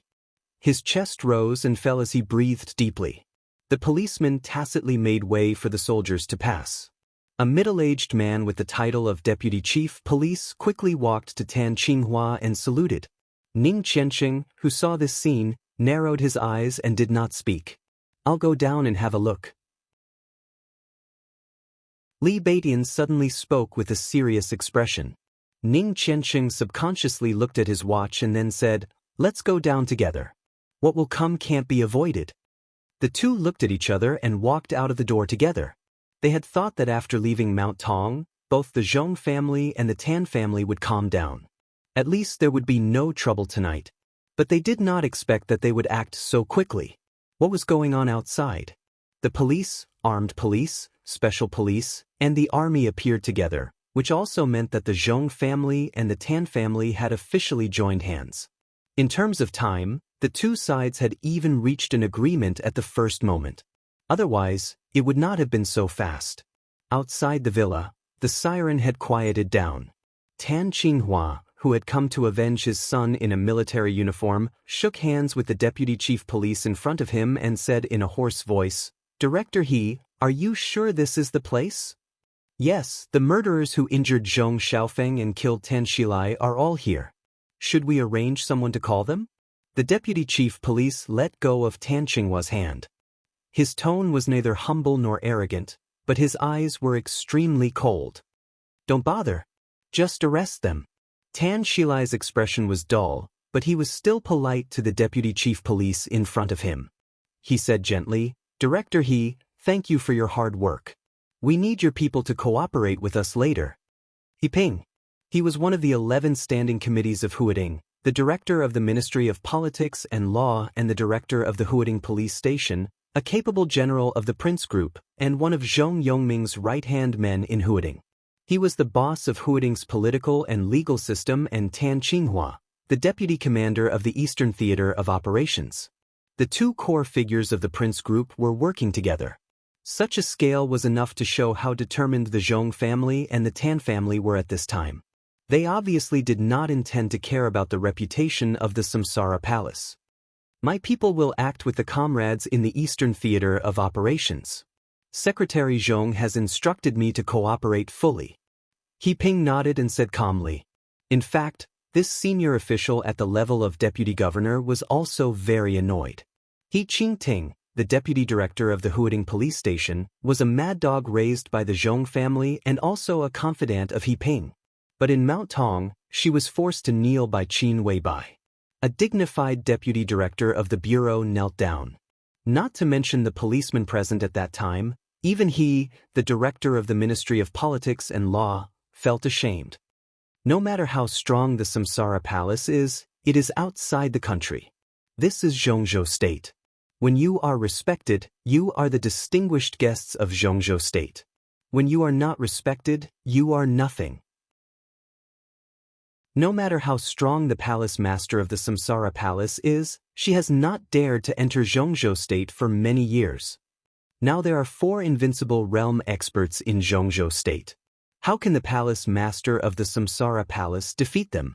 A mere spokesperson of the palace master dared to force a senior official of Zhongzhou State to kneel. Where did Qin Weibai get such confidence? After He Qingting, who had lost all face, went back, He Ping directly scolded her. Then, after communicating with Zhong Yongming, he directly led a team to Yonghua Villa to arrest her. "I don't care whether you are Samsara or not. If I don't teach you a lesson, you will really think that this is outside the country. Commander Tan, rest assured. My people will cooperate fully with you." He Ping took a step back and said flatly. This was also Zhong Yongming's instruction. Seriously speaking, allies and his own people were naturally different, but there were also differences between his own people and himself. He Ping intended to teach a lesson to the Samsara Palace, which had no foundation in Zhongzhou State. But since Tan Qinghua was willing to test the waters first, He Ping naturally would not stand out. Tan Qinghua coughed, nodded slightly, and led his people forward. Behind him, 300 elites of the Eastern Theater of Operations followed suit and approached the door of the villa. The villa was quiet, and there was no response at all. Tan Qinghua slightly narrowed his eyes, opened the front door, and walked into the detached courtyard. Looking at the still quiet villa, he suddenly sneered and said without hesitation, "Raging Fire, take Team 1 and Team 2 and go directly in to arrest them. Team 3 is responsible for guarding. Whoever dares to resist or escape, kill on the spot." His voice was cold and gloomy, clearly echoing in the small courtyard and into the villa. Raging Fire, the guard with a scar on his face who had been following him, subconsciously straightened his body.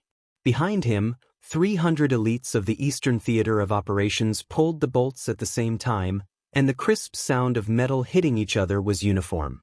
The 300 elites were expressionless, and they were ready for battle. Raging Fire looked back at them, slightly narrowed his eyes, and waved his hand. "Team 1 and Team 2, follow me in." 200 people stepped out at the same time, followed Raging Fire, and directly rushed to the door of the villa in a fighting posture. The dense and rapid footsteps were not messy at all. The scene of 200 elites moving forward in silence had an indescribable aggressiveness and impact. In Europe, trespassing on private property is a very dangerous thing. "Are you sure you want to do this?" A sexy voice with an exotic charm rang out. It was neither fast nor slow, sounding elegant and gentle, but an extremely dangerous aura instantly filled the entire courtyard. Raging Fire, who was about to enter the villa, suddenly stopped in his tracks. Less than 5 centimeters away from his feet, a weak electric light shone. It looked gentle, but it spread wildly in the blink of an eye. There was a faint sound of thunder rolling across the sky. In an instant, the glaring electric light spread unscrupulously in the air, getting brighter and brighter, increasing in number, and finally connecting into a large area. The entire villa was almost surrounded by the electric light. Countless bright lines intertwined and flickered densely. The air was extremely distorted, and after the electric light, the villa became blurry. Raging Fire stopped in his tracks. Facing the electric light that could easily turn him into a pile of charcoal, his expression was still calm. The 300 elites of the Eastern Theater of Operations were also expressionless. This is Xianxia State. Tan Qinghua's face was livid under the large area of electric light. The corner of his mouth twitched, and he said gloomily, "Who are you?" "Horsewoman of Samsara." A tall and sexy figure of a woman appeared at the gate of the villa. Through the electric light, her blonde hair danced wildly, and she looked dignified and holy. "Can you stop me?" Tan Shilai's tone was sarcastic. Of course, he had heard of Horsewoman. Even among the 12 supermasters of Samsara, Horsewoman ranked relatively high. She was at the peak of the thunder-shocking realm, and her strength even surpassed the peak. It was indeed terrifying, but so what? This was Xianxia State. Even experts of the invincible realm outside the country did not dare to kill in Xianxia State. Tian Ling, who was shot to death by human emperor 15 years ago, was a living example. Tan Qinghua's eyes were cold. His son's murderer was in the villa. His patience was wearing thin, and he was getting more and more agitated. "I want to try." In front of the villa, Horsewoman smiled gently, but the electric light in front of her fluctuated violently. "Then try, as long as you can bear the consequences." Tan Qinghua sneered, and suddenly raised his voice and roared, "Experts outside the country attack us in Xianxia State. They are invaders. Boys of the Eastern Theater of Operations, what should we do to invaders?" After a short silence, hundreds of elites of the Eastern Theater of Operations roared at the top of their lungs.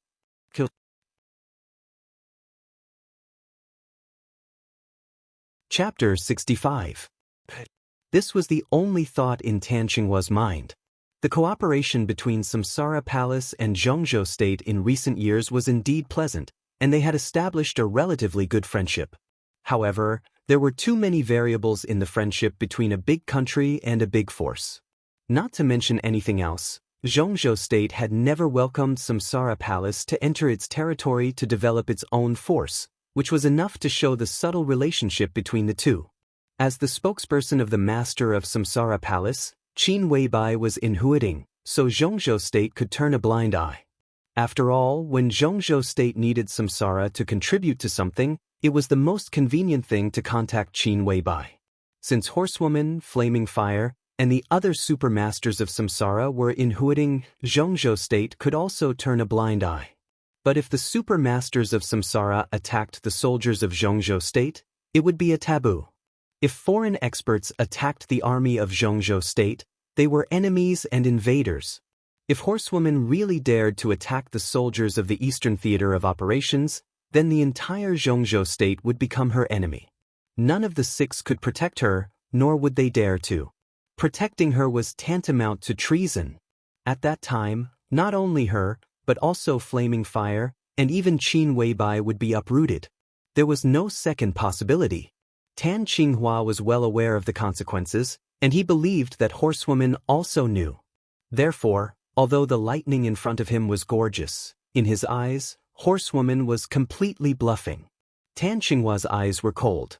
He was not in the mood to play any psychological tactics with Horsewoman.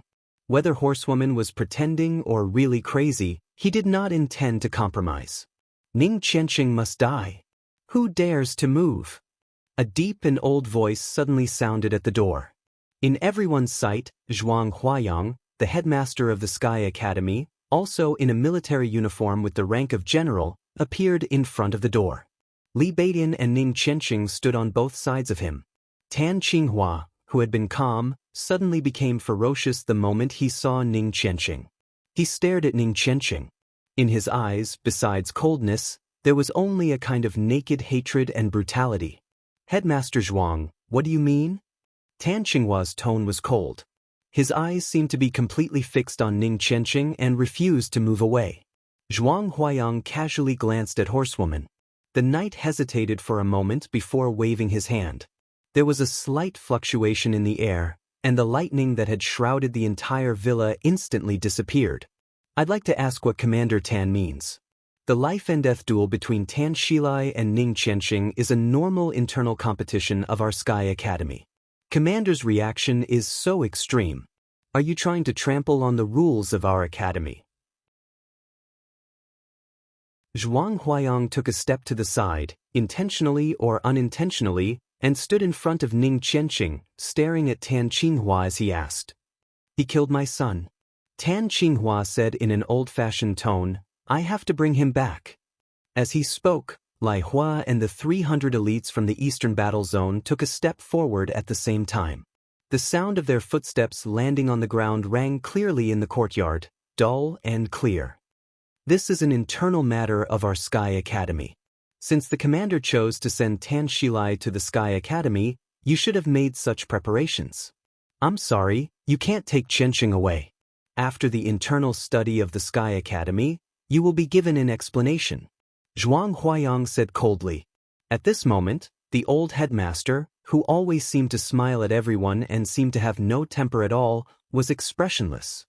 His words were filled with an indescribable strength and determination. "I can't take him away?" The corners of Tan Qinghua's mouth rose. A grim smile gradually spread on his face and became more and more obvious. He suddenly pulled his collar and roared, "I don't want an explanation from your Sky Academy today. I must take Ning Qianxing away. You can't stop me, no one can stop me."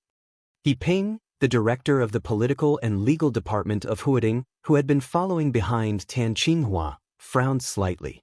Tan Qinghua could do anything in the face of Horsewoman, but it was a bit difficult to deal with Zhuang Huayang, who was also a general of the military. He couldn't treat Zhuang Huayang as a foreign expert, could he? Seeing that things were going to be awkward, he Ping coughed and suddenly said with a smile, "Headmaster, I'm here to take away a young man named Li Tianlun. He injured Secretary Zhong's son, Zhong Xiaofeng. The Municipal Public Security Bureau wants to take him back to the Bureau for investigation." "Headmaster, this is not an internal matter of the Sky Academy, is it?" "Bullshit." Zhuang Huayang sneered. Looking at He Ping's suddenly embarrassed face, he said mercilessly, "Li Tianlan is also a freshman of the Sky Academy. If this is not our internal matter, then what is it? We deal with our own students. This is the rule. If you want to break the rule, you can try. I've been in the special warfare system for so many years. Although I didn't do well, as the headmaster of the Sky Academy, I still have to uphold the rules of the Academy. I'll make it clear today. You, Tan Qinghua, can't take Ning Qianxing away. You, He Ping, can't take Li Tianlan away either." Zhuang Huayang. Tan Qinghua's face suddenly turned red. His emotions were almost completely out of control. He roared angrily, "I'm going to take the murderer away today. Let's see what you can do." Domineering. No wonder you're the deputy commander of the Eastern Theater of Operations. You're really domineering. Before Zhuang Huayang could respond, a casual male voice rang from behind Tan Qinghua. With a strong smile, the voice did not care about Tan Qinghua's current feelings at all. "When I was a child, my brother told me that the strongest fist is the last word. Old Tan, old Zhuang, what's the use of you two dawdling for a long time? Just fight. Old Zhuang is not weak. Old Tan, you have hundreds of elites under your command. So many policemen are not to be trifled with. Anyway, you're in a hurry to take revenge. Fight first and talk later. You don't need to think about the consequences, do you?" Tan Qinghua frowned and looked back with a sullen face. In his sight, a young man in beige casual clothes walked over lazily with his hands in his pockets, ignoring all the policemen present. The young man was tall and handsome. When he smiled, he seemed to be full of a modest and gentle temperament. He was harmless and made people feel very comfortable. Zhuang Huayang glanced at him and raised his eyebrows slightly. He was calm and collected. Tan Qinghua's body tensed up and he said attentively, "What are you doing here?" Wang Xiaoyao, King Xiaoyao of the Wang family of Beihai. For anyone, this was a figure that needed to be taken seriously. Even if he did not have any official position, the core high level of the Wang family of Beihai was enough to be on an equal footing with most people. "I'm here to watch the fun." Wang Xiaoyao walked over with a smile, patted Tan Qinghua on the shoulder, and said with a smile, "I heard that your son is dead? Congratulations." Wang Xiaoyao. Tan Qinghua slapped Wang Xiaoyao's palm away and flew into a rage. Oh, a slip of the tongue. Don't mind me. Old Tan, you have a bad temper and can't take a joke. I know you're angry, but don't take it out on me. I came here in a hurry. I won't stop you from taking revenge. I just have something to discuss with you. Wang Xiaoyao replied a few times, still looking careless and tired. But because of his arrival, the atmosphere at the scene became more and more subtle. "Say it." Tan Qinghua looked at Wang Xiaoyao coldly and squeezed a word out of his teeth. "Well, it's just a small matter." Wang Xiaoyao lit a cigarette, and the smoke unscrupulously sprayed onto Tan Qinghua's face. He narrowed his eyes and pointed to the villa in front of him with a smile. "I won't stop you from taking revenge, but there are two people in this villa that I care about the most. My niece Yuetong and Qin Weibai. I won't stop you from killing anyone tonight, but if anything happens to these two people, I'll kill your whole family. Old Tan, do you believe me?" Creak! Tan Qinghua clenched his teeth so hard that they almost broke. "Don't gnash your teeth." Wang Xiaoyao flicked the cigarette ash and said lightly, "You should know me. This is not a threat. I mean what I say." He glanced around and was a little confused. He did not see Li Tianlan, who made him extremely uncomfortable, nor did he see Qin Weibai. Wang Xiaoyao felt strange. He looked at Horsewoman and said with a smile, "Horsewoman, where's your boss?" "It's so lively. Wang Xiaoyao is here to..." Old Tan looks a little excited. "I really don't know what will happen tonight. If there is a conflict, I'm afraid the situation in Huading will completely explode." On the rooftop of a tall building less than 200 meters away from Yonghua Villa, under the deep night, Gu Changjiang, the director of Huading's Special Operations Bureau, watched what was happening in front of Yonghua Villa through binoculars. He suddenly said, "Yulan, what do you think is the probability of Old Tan taking action?" Beside Gu Changjiang, the petite and hot Gu Yulan hesitated and said softly, "Tan Qinghua is emotionally unstable now. It's possible for him to do anything." "It's possible for him to do anything." Gu Changjiang held the binoculars and said to himself again, "It's possible for him to do anything." He sighed softly for the friendship between him and Tan Qinghua, and also for their different positions. "Let's not talk about this." Gu Changjiang put down the binoculars and said gently, "Yulan, what do you think of what happened tonight?" Gu Yulan was the last disciple of Gu Qianchuan, the first elder of Kunlun City. She was an absolutely important figure among the young generation of Kunlun City. Gu Changjiang must pay attention to her opinion. Li Tianlan must die. Gu Yulan was silent for a while. She thought of Li Tianlan's decisiveness and ruthlessness when he disabled Zhong Xiaofeng, his madness when he took the initiative to provoke, and his calmness and indifference. She felt a chill in her heart for no reason. Li Tianlan was too calm. He was so calm that he didn't look like a human. At this moment, all she could think of was the scene when Li Tianlan slowly crushed Zhong Xiaofeng's foot. At that time, Li Tianlan laughed coldly and cruelly, but his eyes were as calm as a glacier. He was so calm that no murderous intent could be seen, as if he was casually stepping on an ant. He was definitely a madman who disregarded life to the extreme. If this madman with infinite potential didn't die, Kunlun City would never have a comfortable life in the future. Li Kunlun. Gu Changjiang narrowed his eyes slightly, picked up the binoculars again, and said with a smile, "I didn't see him. Where is he now?"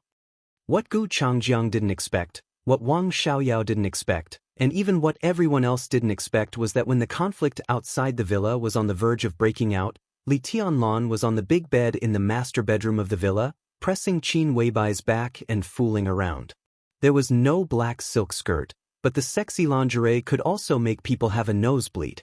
Qin Weibai was sometimes cold, sometimes charming, sometimes dignified, and sometimes flirtatious. Even a saint couldn't bear it, let alone Li Tianlan. The atmosphere outside the villa was tense.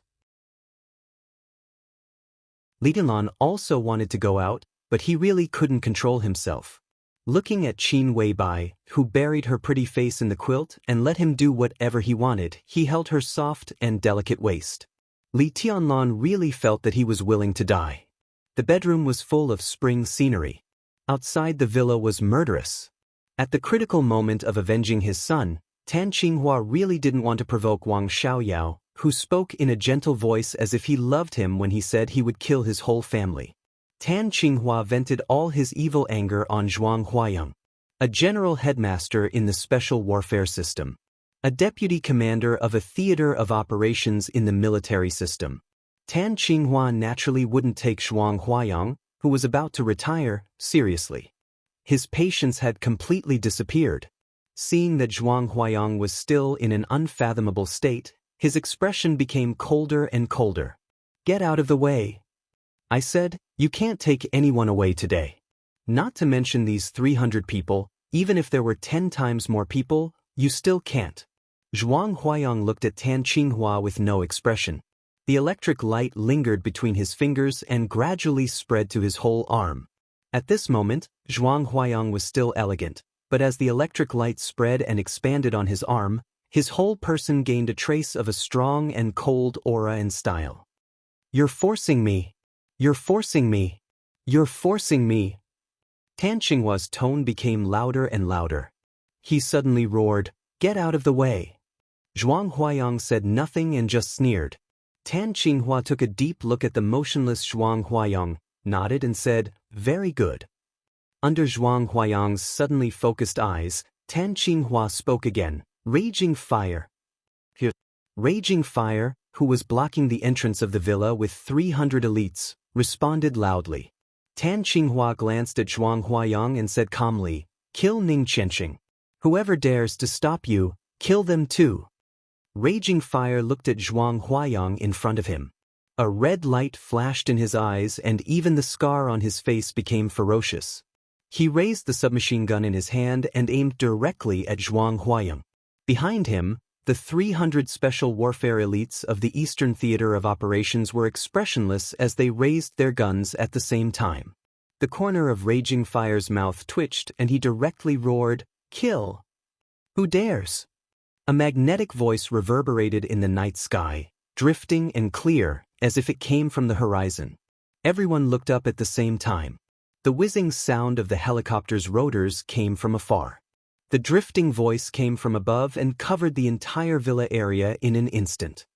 "Tan Qinghua, how dare you touch the people of my border control corps? Do you really think that I can't crush a fake wealthy family like the Tan family?"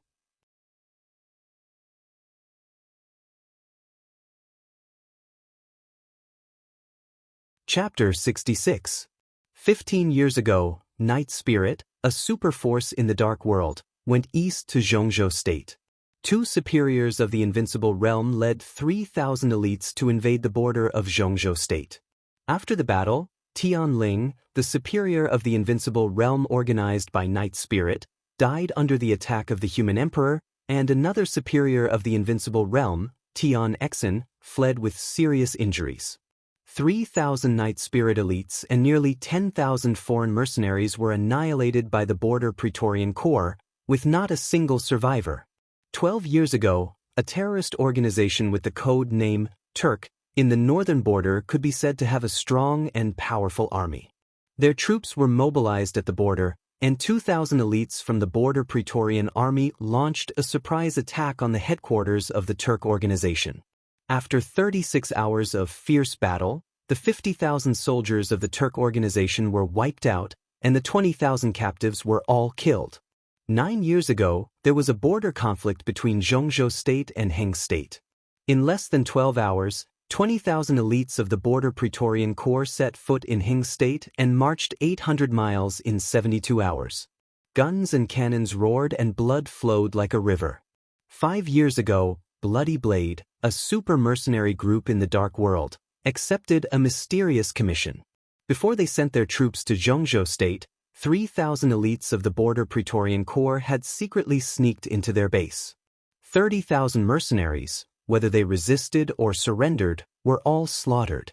In the past 2 decades, the country had been enjoying peace and prosperity, but the Border Praetorian Corps of Xianxia State had been fighting constantly.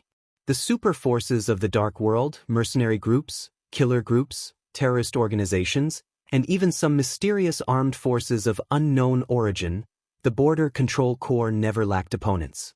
They were the most elite super-large combat corps of Xianxia State and also the most cold-blooded corps. Because their commander had said something when he took office 20 years ago. This sentence was still widely spread in the Dark World and had even derived countless versions. It could be called a famous saying in the Dark World. None of my enemies survived. That's what he said, and that's what he did. In the past 20 years, the Border Praetorian Guard Corps had fought countless battles, and their army commander had always taken the lead in every battle. Resist? Kill. Surrender? Kill.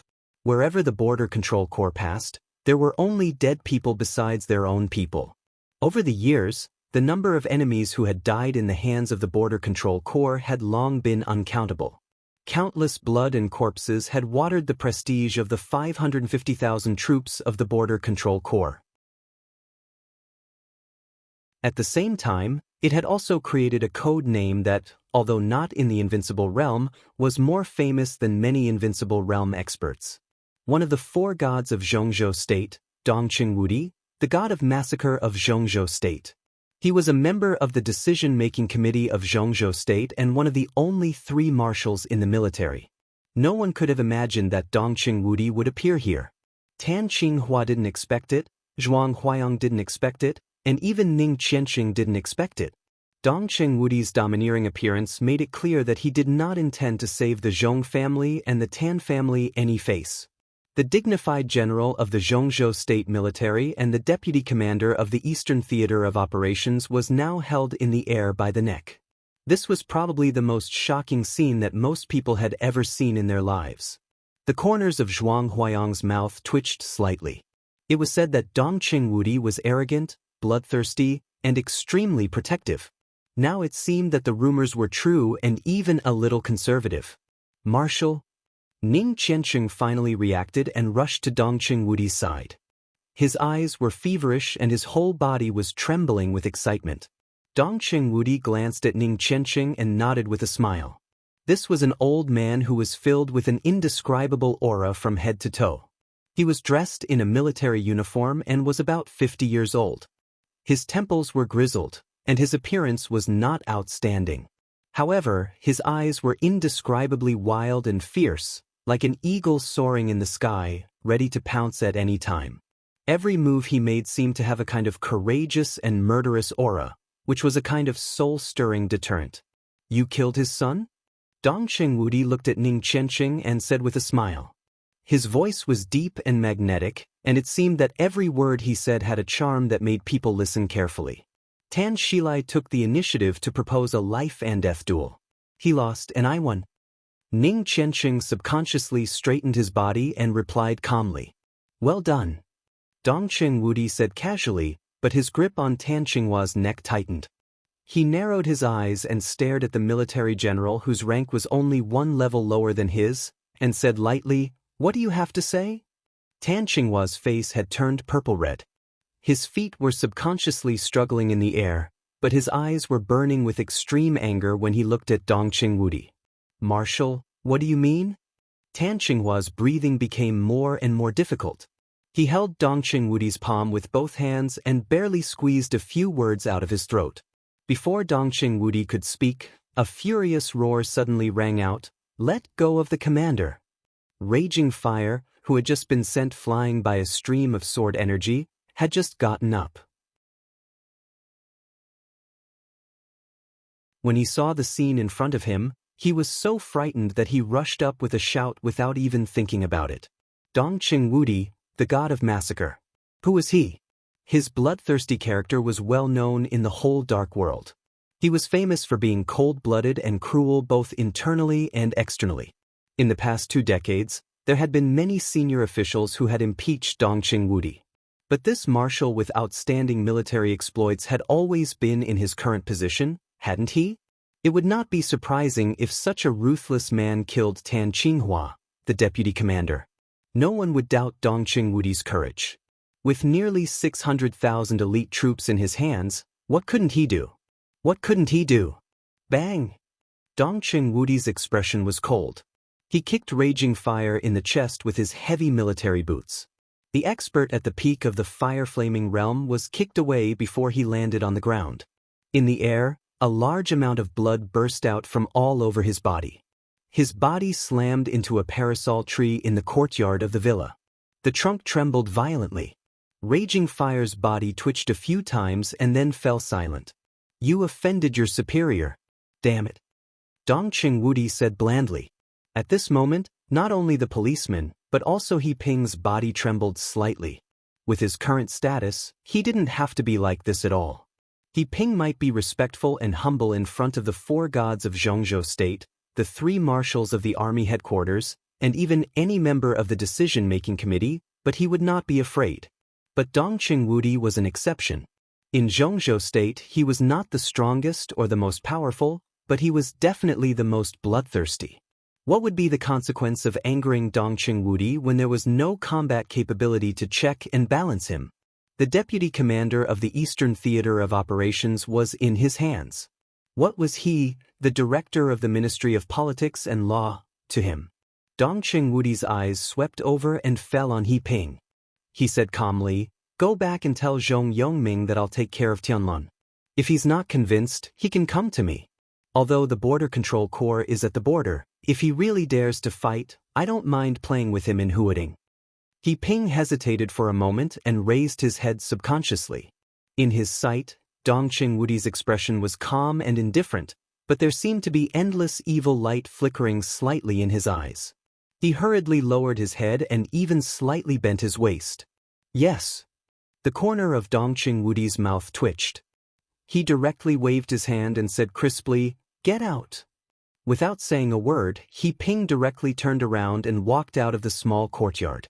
A large number of policemen outside the courtyard began to retreat at his order, and the sound of footsteps was chaotic. In Dongqing Wudi's hands, Tan Qinghua's eyes began to turn white, and his struggle became more and more powerless. Dongqing Wudi finally let go and put Tan Qinghua on the ground. Deputy Commander Tan, who was almost strangled alive, coughed and gasped. For a moment, he couldn't even straighten his body. The matter of Xianxia was originally an internal competition of the Sky Academy. The casualty index of the Sky Academy is not a decoration. If someone dies, the Sky Academy will naturally deal with it. When your son died, you jumped out to take revenge like a mad dog.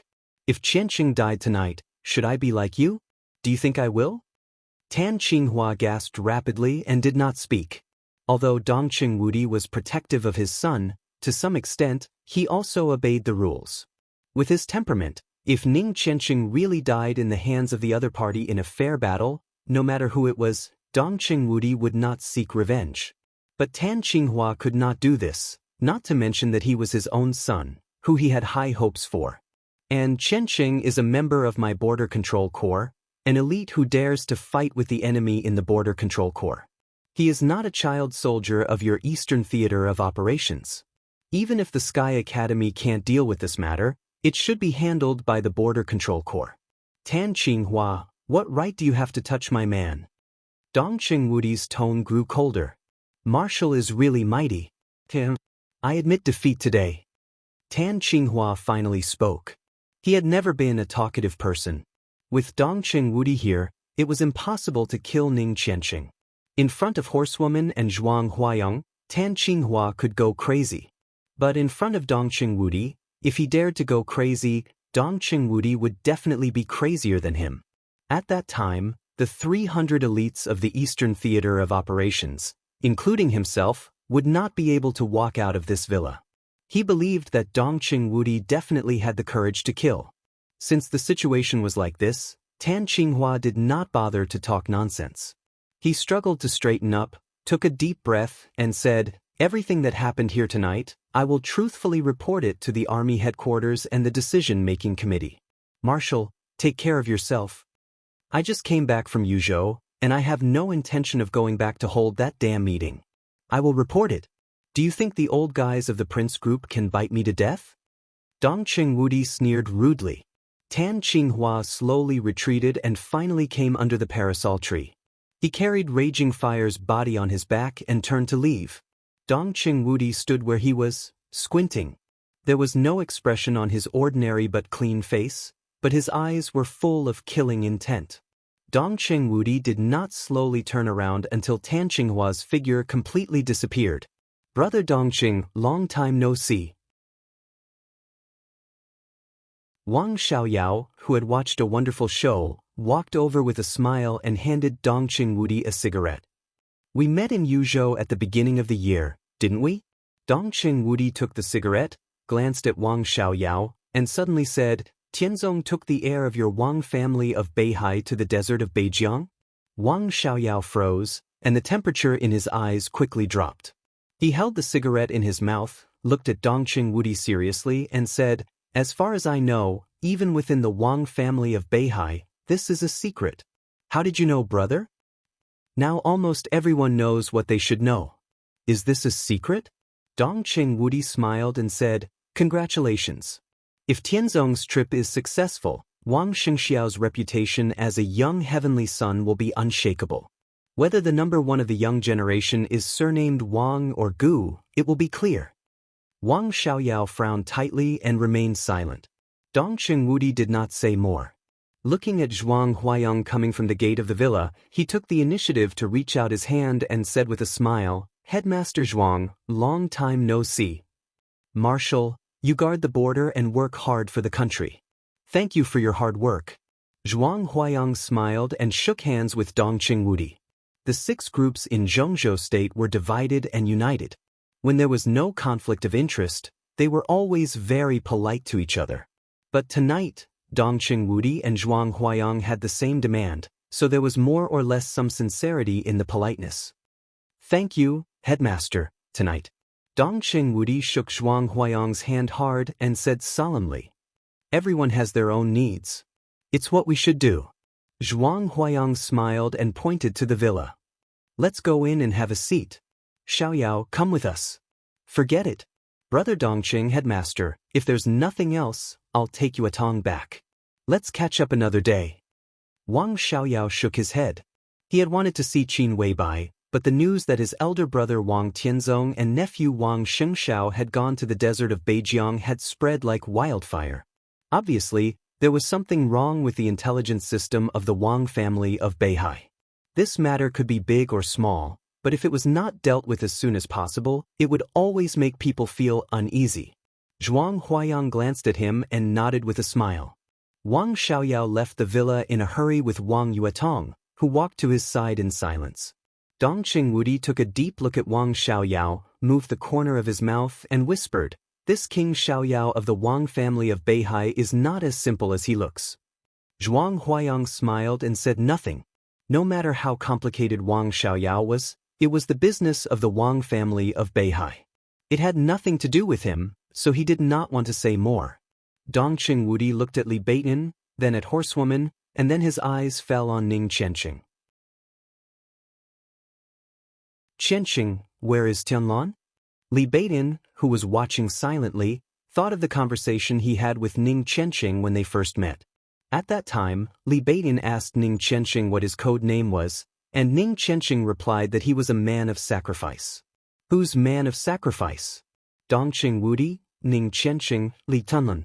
The answer seemed to be obvious. "He's upstairs. I'll call him."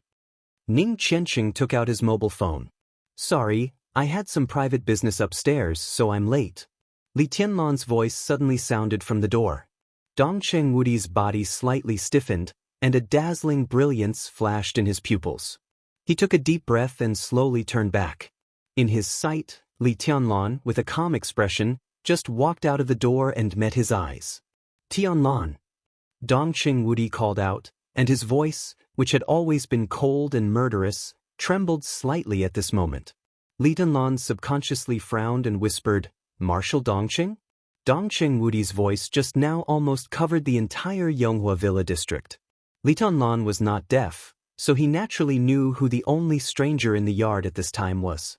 Dongqing Wudi, one of the top 10 contemporary experts of Xianxia state, the god of massacre. This was definitely an unexpected meeting, but what surprised him more was Dongqing Wudi himself. In his impression, the military marshal known as the god of massacre should be the kind of man who was more than 2 meters tall, burly, with a beard and a ferocious appearance. But the man in front of him had enough momentum, but his appearance was not the god of massacre at all. Dongqing Wudi was not handsome, but he was definitely not ugly. In particular, his face was extremely clean. It was not the kind of clean without a beard, but his face did not have the vicissitudes and hardships that a middle-aged man should have. It was so clean that there seemed to be no trace of time. If it were not for the white hair at his temples, even if someone said that he was just a young man in his 30s, Li Tianlan would believe it. Dongqing Wudi took a deep breath. In a very short time, the cigarette butt in his hand had been unconsciously crushed by him. He subconsciously took a step forward and suddenly said, "Tianlan, how about going back to Zhongyun province with me?" Li Tianlan looked inexplicable. He did not know what this uncle god of massacre was doing and could not answer for a while. "Marshal, why are you in such a hurry? Since you are here, you should at least say hello to the owner of this place, right? Go in and have a seat first?" Zhuang Huayang laughed in a low voice. His eyes flickered as if he knew something, but he did not seem to know what. Thinking of the phone call he had received from Zhongyuan province, Zhuang Huayang had thousands of speculations in his heart, which were simply wonderful. Yes, go in and have a seat first. Dongqing Wudi suddenly realized his gaffe. He coughed awkwardly and walked into the villa. Horsewoman had taken out the tea set from the living room and was ready to make tea. Dongqing Wudi was not in the mood to appreciate the foreign girl's tea ceremony. He looked at Li Tianlan and was about to speak. Qin Weibai, who did not choose pajamas like Li Tianlan but changed into casual clothes, had already walked down the steps. "Marshal Dongqing, you came to visit in person. Sorry for not going out to greet you," Qin Weibai said in a soft tone. Her tone had a trace of charm that she herself did not realize. Her beautiful face, which was almost unreal, was red. Although her hair had been combed, it still looked a little messy. At this moment, Qin Weibai was no longer the cold and strong spokesperson of Samsara Palace. Charming and languid, she looked exactly like a little woman who had just been moisturized. All the people present were experienced. In this situation, how could they not know what had just happened between Qin Weibai and Li Tianlan? It was estimated that only Qin Weibai and Li Tianlan did not know how many loopholes their supposedly flawless cover-up were. The corners of Zhuang Huayang's mouth twitched. He lowered his head, sighing at the carefree nature of the young couple, but also feeling a little weird. Dongqing Wudi glanced at Li Tianlan with a strange look. When he saw Qin Weibai approaching, he subconsciously stood up and made a gesture of greeting. "Marshal, why are you so polite?" Qin Weibai raised her eyebrows and naturally sat down beside Li Tianlan. "This is to thank you," Dongqing Wudi said in a deep voice. "Thank you for what Samsara has done for Zhongzhou State and the Border Control Corps in recent years. I hope Boss Qin can tell the Palace Master that Zhongzhou State hopes to continue to cooperate with you in the future. As for tonight's little misunderstanding, it's just a few idiots who don't understand the overall situation making trouble. The decision-making committee will punish Tan Qinghua, He Ping, and others. This is our sincerity." "So, tonight's matter is solved?"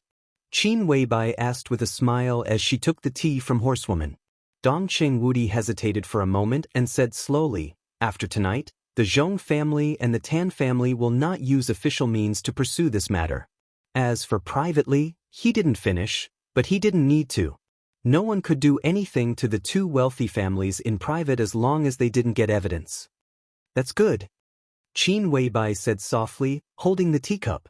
Tonight, Tan Qinghua came to Yonghua Villa and was stopped by Horsewoman. Because of the official relationship, once the two sides fought, It would be a foreign master against the official of Zhongzhou state. Once the official name was gone, even if they fought to the death, it would be a personal grudge. Boss Qin and Dunlon? Dongqing Wudi was silent for a while, and finally couldn't help asking. The living room seemed to be quiet for a second. Then Qin Weibai's natural and unrestrained voice sounded. Her face was still red, but there was a trace of happiness and joy in her eyes. I'm already Tianlan's woman. He said he would marry me. Dongqing Wudi's face changed slightly. He touched his nose subconsciously and said with a wry smile, Congratulations, congratulations. It's good that you think so, Marshal. Qin Weibai said softly with a smile and gently fixed the collar of Li Tianlan's pajamas. Dongqing Wudi had nothing to say. At this time, he really didn't know what to say to Qin Weibai, so he looked at Li Tianlan and asked, Tianlan, would you like to go back to Zhongyuan province with me? Li Tianlan's tone was calm, but there was some doubt in his eyes.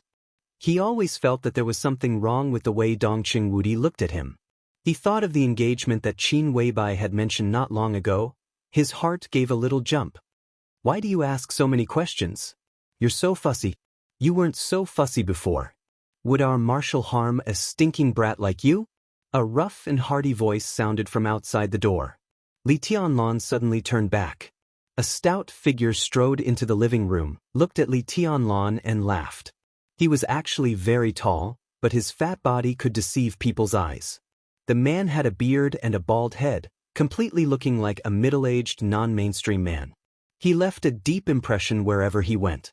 Li Tianlan's eyes were full of surprise from the bottom of his heart. He said with a smile, Uncle Lei, why are you here? Let me introduce myself again. The bearded man laughed and said, Thunder God, the commander of the Guards Battalion of the Border Praetorian Corps, and also the Marshal's bodyguard. Now you can go to Zhongyuan with us without worry, right? Li Tianlan still had doubts in his heart, but he agreed without hesitation. Then let's go. Dongqing Wudi, who had been sitting, suddenly got up, grabbed Li Tianlan's hand, and directly pulled him out. He couldn't wait. Happy New Year to everyone, it's the beginning of the month. Brothers with guaranteed monthly votes, give them to the Special Warfare Team. Asking for monthly votes, you're tuning in to the Wandering Hero YouTube channel. Don't forget to subscribe and join us on this journey to catch the most captivating stories.